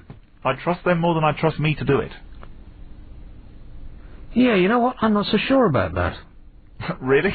Well, not you personally. I wouldn't trust you to do it either. But I'm not so sure, because if you do it yourself, you can check and check again. But if it just comes as a moulded plastic unit, I mean, does a machine do it? Or does it actually have to be done by hand? Because it's a rather complicated little procedure, putting those little wires in those little holes and screwing the thing. How can a machine do that? So it must be some poor bloke with a screwdriver who must be doing it all day long. Over and over and over again he's doing it. He's looking at his watch, he's waiting for his break, and he's thinking, oh, never mind about that one. 1 in 1,000, who cares? You're worrying me a bit now. Well, it's something to think about, isn't it? I mean, you're trusting your life to some poor bloke who's looking at his watch. He's probably listening to his iPod. His MP3 player. That's become like the Hoover now, isn't it? You can't... You just trip yourself up by giving a product's brand name as a generic. Hoover, iPod. What's the I for, anyway? As in me, myself, and I. I'm not sure. It's just because all of those things start with I, don't they? That Apple do. iTunes, iPhoto. And now other companies are doing that as well. iMac. Other companies are starting to use the I as well. I think the River. Don't they make those machines? I think they've got one called iRiver. You'd think that Apple would be busy suing them into a black hole in space, as opposed to fighting with the Beatles. Can you believe that the Beatles, as old and rich and fat and replete with everything that the world can provide, can still be bothered to sue people? No. I mean, if I was Paul McCartney, I'd be busy, you know, counting my sheep, or whatever it is he does all day long, eating vegan meals. Are you sleeping? When you could be earning? If you're a PCO licensed private hire driver working in London with your own vehicle, now's the time to fill those empty back seats. Meadway, one of London's largest private hire operators, averages 1,000 jobs per day. And with excellent rates of pay, you really can't go wrong. Call Meadway today on 0208 457 7775. That's 0208 457 7775. Or visit www.meadway.com. Available on DAB Digital Radio. London's LBC 97.3. London's LBC 97.3. 0870 9090973. Nick Abbott. How romantic is that, by the way? He gave her his mother's ring. And how would you break it to your mum? I mean, would his mother... who gives up their wedding ring? So maybe the wedding is coming as a surprise to Chantel and Preston. Maybe his mother losing her ring came as a surprise as well. If you were Chantel, would you want the mother's wedding ring? No. No, neither would I. In fact, I'm finding it hard to put myself in her place. I'm trying really hard, putting myself in Chantel's shoes. I can't do it. Well, even so, I still want a nice shiny new wedding ring. Not one that I've been knocking around for 20 years. All right, well, if I ever propose to you, I'll keep that in mind, all right? Okay, that's fine. I look forward to that day. Let's have Kilburn. Hello, Derek. Hello, Nick. Derek. I can change a plug. Well done, mate. And the overlap can as well. And bleed a radiator. Yeah. Yeah. Mm-hmm. They say, well, it's pretty simple, isn't it? Well, you know... I can't understand how people don't learn them. Well, I sort of can understand it because people don't need to learn it anymore. It's like your multiplication tables. People don't need to learn that anymore. You know, when I used to work in a pub, you had to add up everything in your head and then put the total in the till. Now, of course, the till adds it up for you. I know. I used to work in a bar as well. To the point that people cannot add up 2 drinks anymore. No. I know. You ask them how much it is, and they will queue, and they won't know. They'll just turn to the till, and if there's somebody at the till, they will wait until they punch in 2 pints.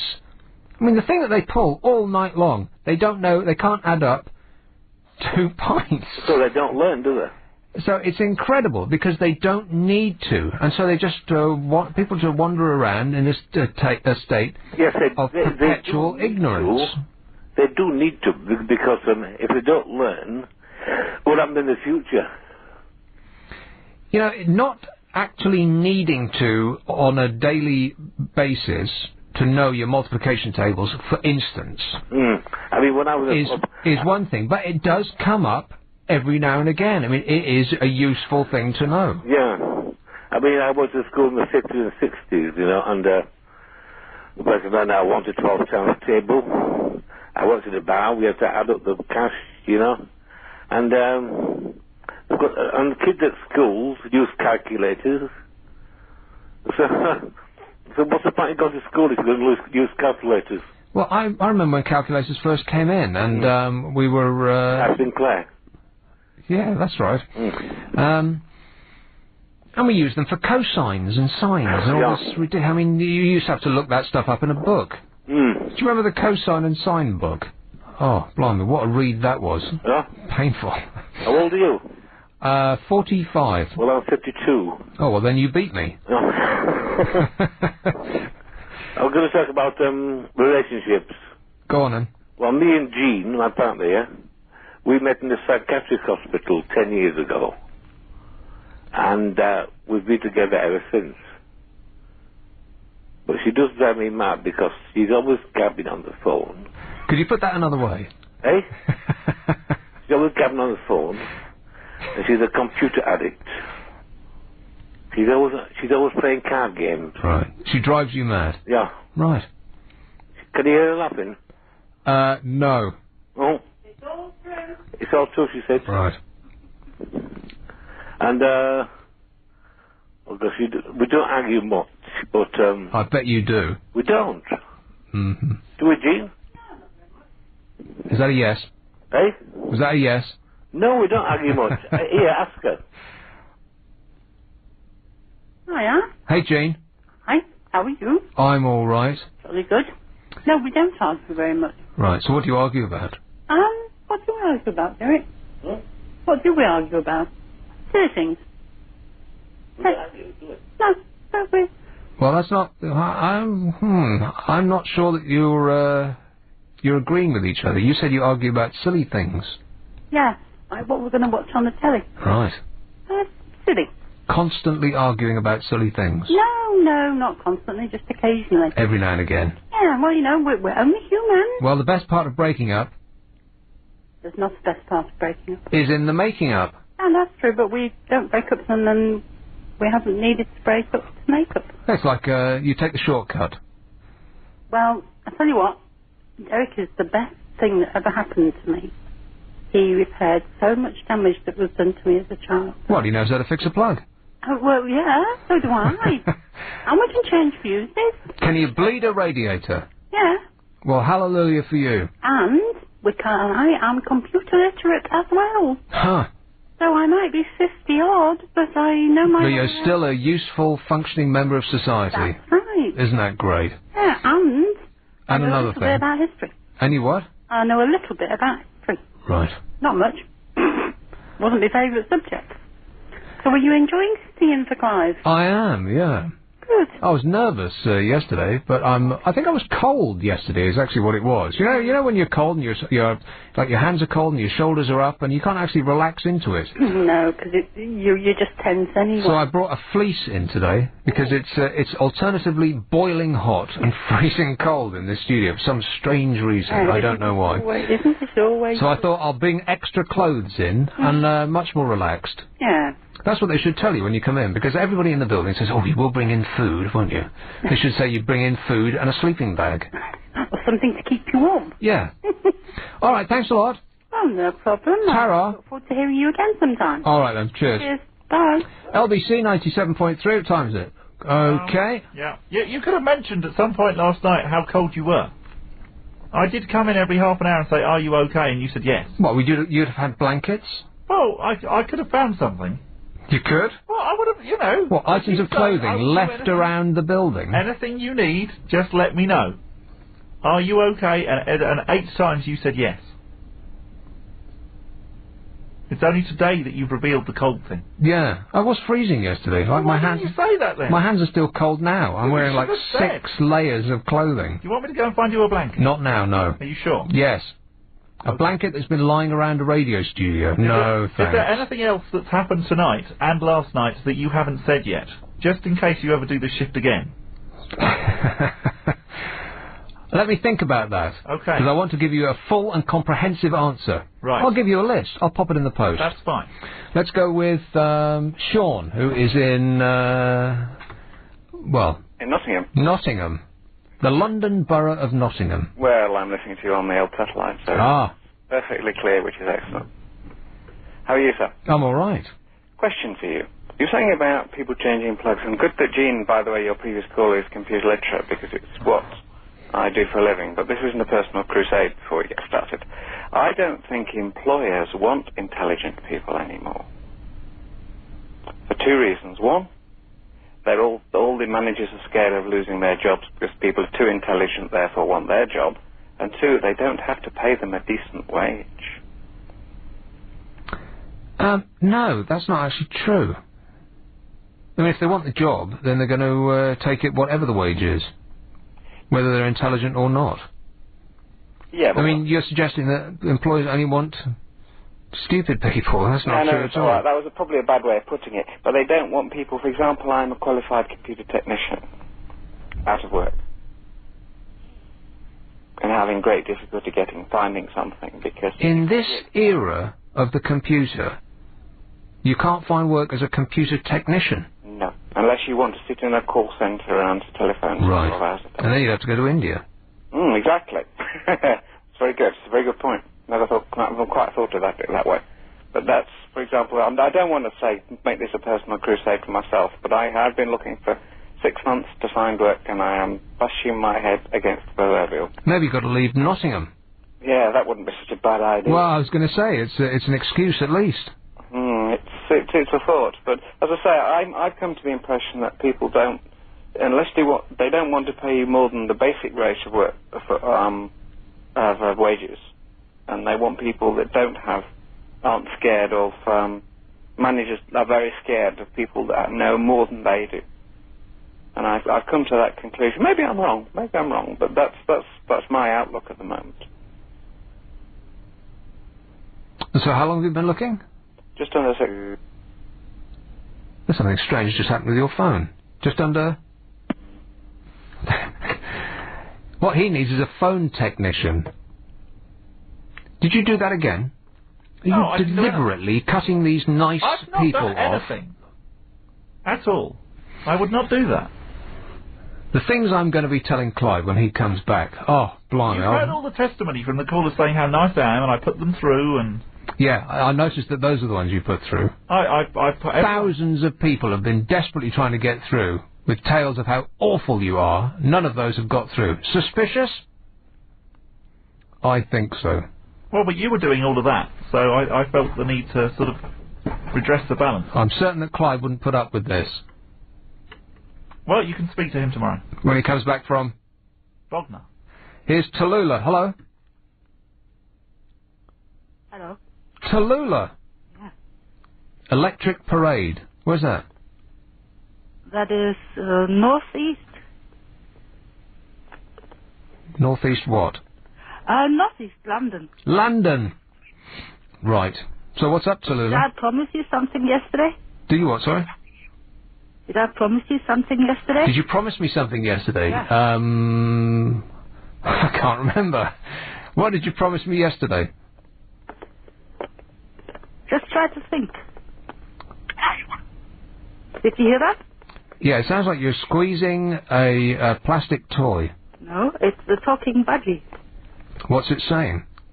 He's very angry by now because I have been letting him wait for his food, where he says normally the magic word, and he said it for about 100 times, and he still hasn't received his food because I was waiting for my turn to speak to you. Can I just say that when I said yesterday to deprive the parrot The budgie. of food, I didn't actually mean it. Well, you're like the Americans when they said you should come to my house for dinner. Never ever go there. Because they don't mean it. No. That's not true. I think don't know you well enough. So. Americans are very open-hearted and warm and embracing, and you know, when they say come and stay with me, they often mean it. They don't mean for a month. Oh well, I got this advice very early in life, but normally I actually like to say what I mean, because otherwise it's a silly old game, isn't it? So you told me yesterday that your parrot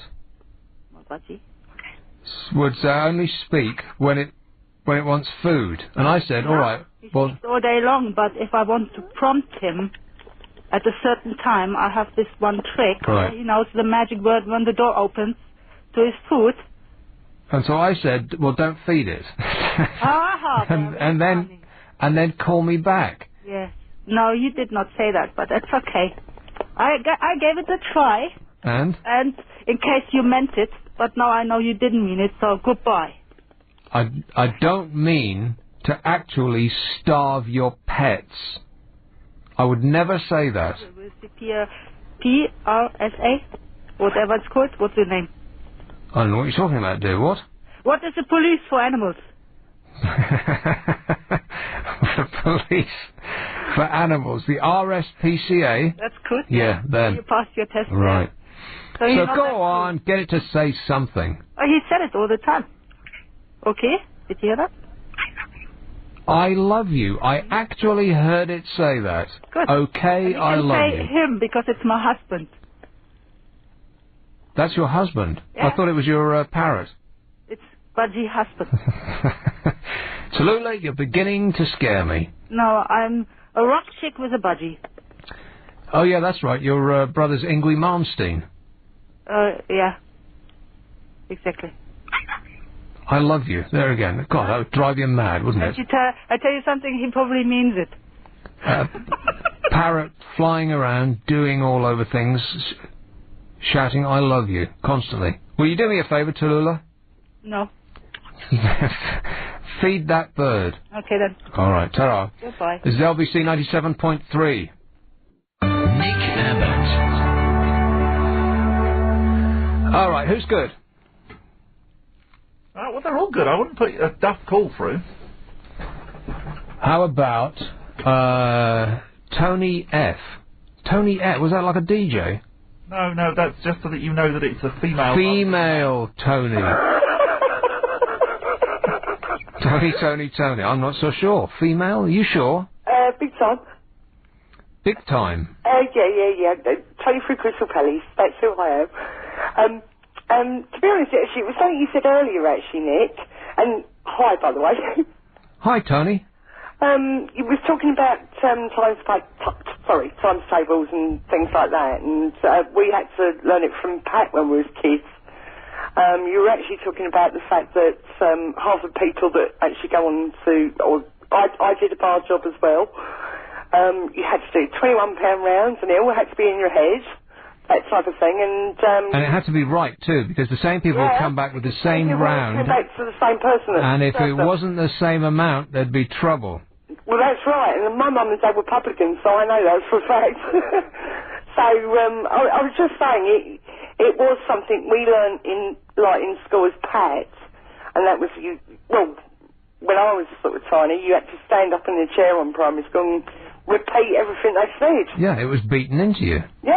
Yeah, basically, but you did get it, and you did, and I'm not going to be practiced on this, it's too late at night, and I've had too much to drink, but the point is, you did have to learn it, and have to repeat it, and I think in sort of the growing up, it certainly helped me, the times tables. Yeah, you know what, you think, how could it possibly help you to know what 9 7s are? But, every now and again, it does. Yeah. Billy, that was what I was coming on to say, was literally, for me, the times tables did work well, and I do think children need to know it now. I still think it's helpful with whatever they're doing. Because to pause and add it up on your mobile phone, I know that everyone's got a calculator on their mobile phone now, but, I don't know, it just makes you look a bit I think the other thing to think of, Nick, is it's a confidence builder as well. If you know them off pat, then you're not going to feel foolish in front of other people. Right, you can just bring them out at will. Yeah, When was the last time you brought them out at will? at will. Bloody long time ago, actually, but I can still add up in my head. That's the main thing. Right. Nice to speak to you anyway. Thanks, Tony. Take care. That's Tony with an I, not Tony with a Y, because Tony with an I goes not E. That doesn't actually work. Lisa does. Lisa with a S, not Lisa with a Z. Yeah. How does it go? I'm Liza with a Z, not Liza with an S, because Liza with a Z goes... I've got it the wrong way around. Not the. Oh, never mind. What were you going to say about dishwasher tablets? Dishwasher tablets. Not yet. Oh, no, you're not going to do it, are you? What? Dishwasher tablets. If you don't do it on the air, I will make you do it off the air. All right, well, what have I got to do before 12?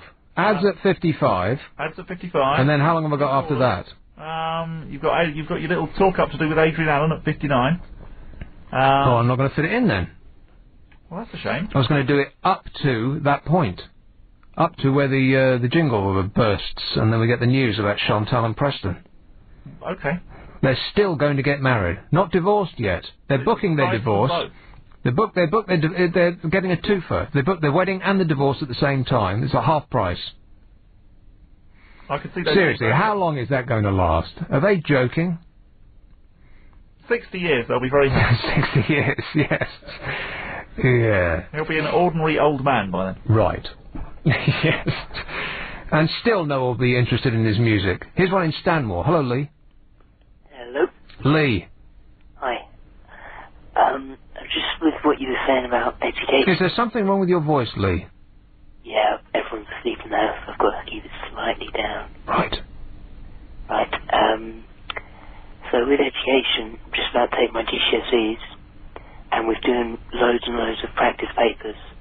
And I should imagine in your day, with the chemistry questions you'd be given, you've got 100 grams of this, and you mix it with 100 grams of this. Oh, we're back to Kate Moss again. Very funny. How much you actually get with calculations like that, and you have to do it on your head and things like that. Now, there's something called ideas and evidence, which it gives you a little comprehension and says that oxygen was discovered in 1870 whatever by Sir somebody, and it was also discovered again in 1874 by somebody else, and there was a 2-year gap between them. Why is it difficult for people to publish their ideas in 1870 something? And that has got nothing to do with chemistry at all. And just all of the subjects are just going down.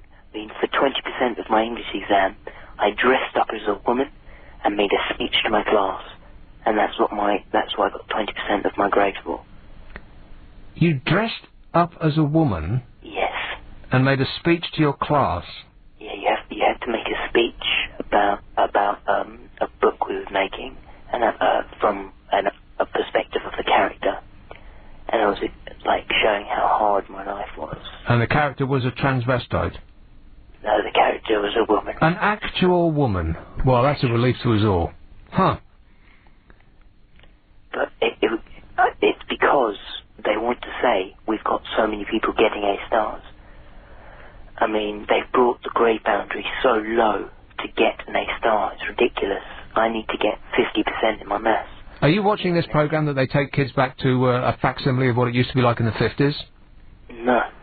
Well, it sounds like you're, even though you're whispering, it sounds like you're more angry about it than I am. You want to watch that program. It makes you want to shout at the... I used to spend the entire time shouting at the television. And you know what, I'm going to let you go, Lee, because, I don't know, it's just a bit weird talking to somebody who's whispering, that's all. But thanks a lot for the info, mate. The inside scoop from Lee himself. You know what, the thing that's wrong with that program is that, again, it's a program with no consequences. They know that they can't be thrashed, and that was where discipline came in the 50s. Well, not just the 50s, 60s and 70s. When I went to school, you got thrashed, quite right too. You don't look that old. I don't believe you got thrashed. Well, every now and again. Well, a couple of times. You said once. You told a story earlier on where you revealed it was once. Yeah. That's probably actually true. No, it's not true, because I can remember that the person that we used to be most keen on thrashing, guess what subject that person taught? Correct. Religion. Do you think he was hiding under the duvet while he made that call, by the way? Kind of, yeah. Hoping his mum didn't hear. At that age, I would be hiding under the duvet with, iPods in my day used to be one white earplug. Not two, not stereo, mono, that you stick in your ear. Not look that old. Silence. And, you see, that's the sort of thing that we get told in my school. Silence, boy, when I'm speaking. I should thrash you. Stick it in your ear and listen to Radio Luxembourg. Crackly medium wave. Every so often, it would come in, and then it would go out again. With Gary King? And, yeah. No, it was before his time. Little did I know that I would one day be living and working on Radio Luxembourg. The only bad thing about Radio Luxembourg was that you actually had to go to Luxembourg to be on it. The world's most boring capital city. If you've never invested in property, if you'd like to be a successful property investor but don't know where to start, if building a portfolio seems a bit confusing, then take the first step with Inside Track. Since joining Inside Track, I've purchased 2 properties abroad and 1 in the UK. My aim is to own 20 properties within 5 years. I know this is possible with the help of Inside Track. Take the first step by attending Inside Track's free introductory workshop. If you want to profit from property, don't go round the houses. Take the Inside Track. Call 0870 12 44 610 or log on to insidetrack.co.uk. Nick Abbott. So anyway, dishwasher tablets. Right after this call in... oh, no! Isleworth. Hello, John. Hello? John. How you doing, Nick? All right, thanks. Good stuff. Yeah, just going back to the whole celebrity, fat, thin diet sort of subject. Basically, you know, it's having a big effect on the younger generation at school, with it being chucked in their face in these magazines that are aimed at young teenagers, etc. And obviously, even younger kids are sort of looking at that also. And, you know, it's sort of the whole thing entwined with school as well. You know, the pressures of school. You know, it can lead to some serious cases of, you know, depression, etc., which leads to, you know, obesity and eating, etc., etc. You still there? That's a lot of et ceteras. Yeah. Oh, was that it? Well, yeah, pretty much. And, you know, it's the whole, you know, I think it's pretty bad, you know, even the fact that, you know, one of the stories in the news is you know, this Chantal, whoever she was, and Preston, who's in that, I don't know anything. Yeah, celebrities these days, they seem to be becoming thinner and not thinner as people. I mean, thinner in sort of content. I mean, how paper thin are those two? There's nothing to them at all. You could blow on them and they just disappear. What consequence are they? They're pointless as human beings. I mean, Preston, the Ordinary Boys. Can anybody hum one of their songs? I'll take that as a no. No. I mean, you know, the people at, you know, Channel 4 or whatever, did a pretty good job of... Oh, now there's a company that should be thrashed, am I right? Yeah, but it was very clever. They tried to create a celebrity out of a completely, you know, non-celebrity. And boy, I mean, aren't we as a country desperate to go back to the times of David and Posh? I mean, at least they had something about them. Chantal and Preston. I don't think so. Anyway, John, I've got to go, but thanks a lot, mate. Excellent. Have a good morning. Or whatever it is. Dishwasher tablets. Yes. It seems to me that we're not now prepared to do anything. Dishwasher tablets used to be such that they would clean. I mean, it used to be you used to have to wash your own dishes, right? Yes. And so they invented this thing called a dishwasher. Oh, manna from heaven. And a tablet that went in it which cleaned the dishes. And that wasn't quite enough. So they invented something else at slightly more expense that cleaned and rinsed. Nobody knew that they needed that. And then that wasn't enough. So they said, we'll have one that cleans and rinses and is kind to the glasses. You know, like fabric softener for dishes. And then they wanted one that cleans and rinses and is kind and is such that you don't have to put salt in your machine. Because people weren't prepared to actually put salt... What do you mean, what? No, I said why, actually. Yeah, because people didn't want to have to go to the extra effort of putting salt in their machine. I didn't know you had to put salt in a dishwasher. And now, people aren't prepared to unwrap the tablet, so it comes in some sort of gel form that unwraps itself inside the machine. We can't even be bothered to open the little plastic thing that it comes in. It's the tablet that strips itself inside your machine. The tab that likes to say yes. And that's my story about dishwasher tablets. And it's kind of indicative of the position that we're in as a society. We should be hanging our heads in shame. I'm Nick Abbott. Thanks very much. Clive's back tomorrow, and Adrian Allen is next. Available on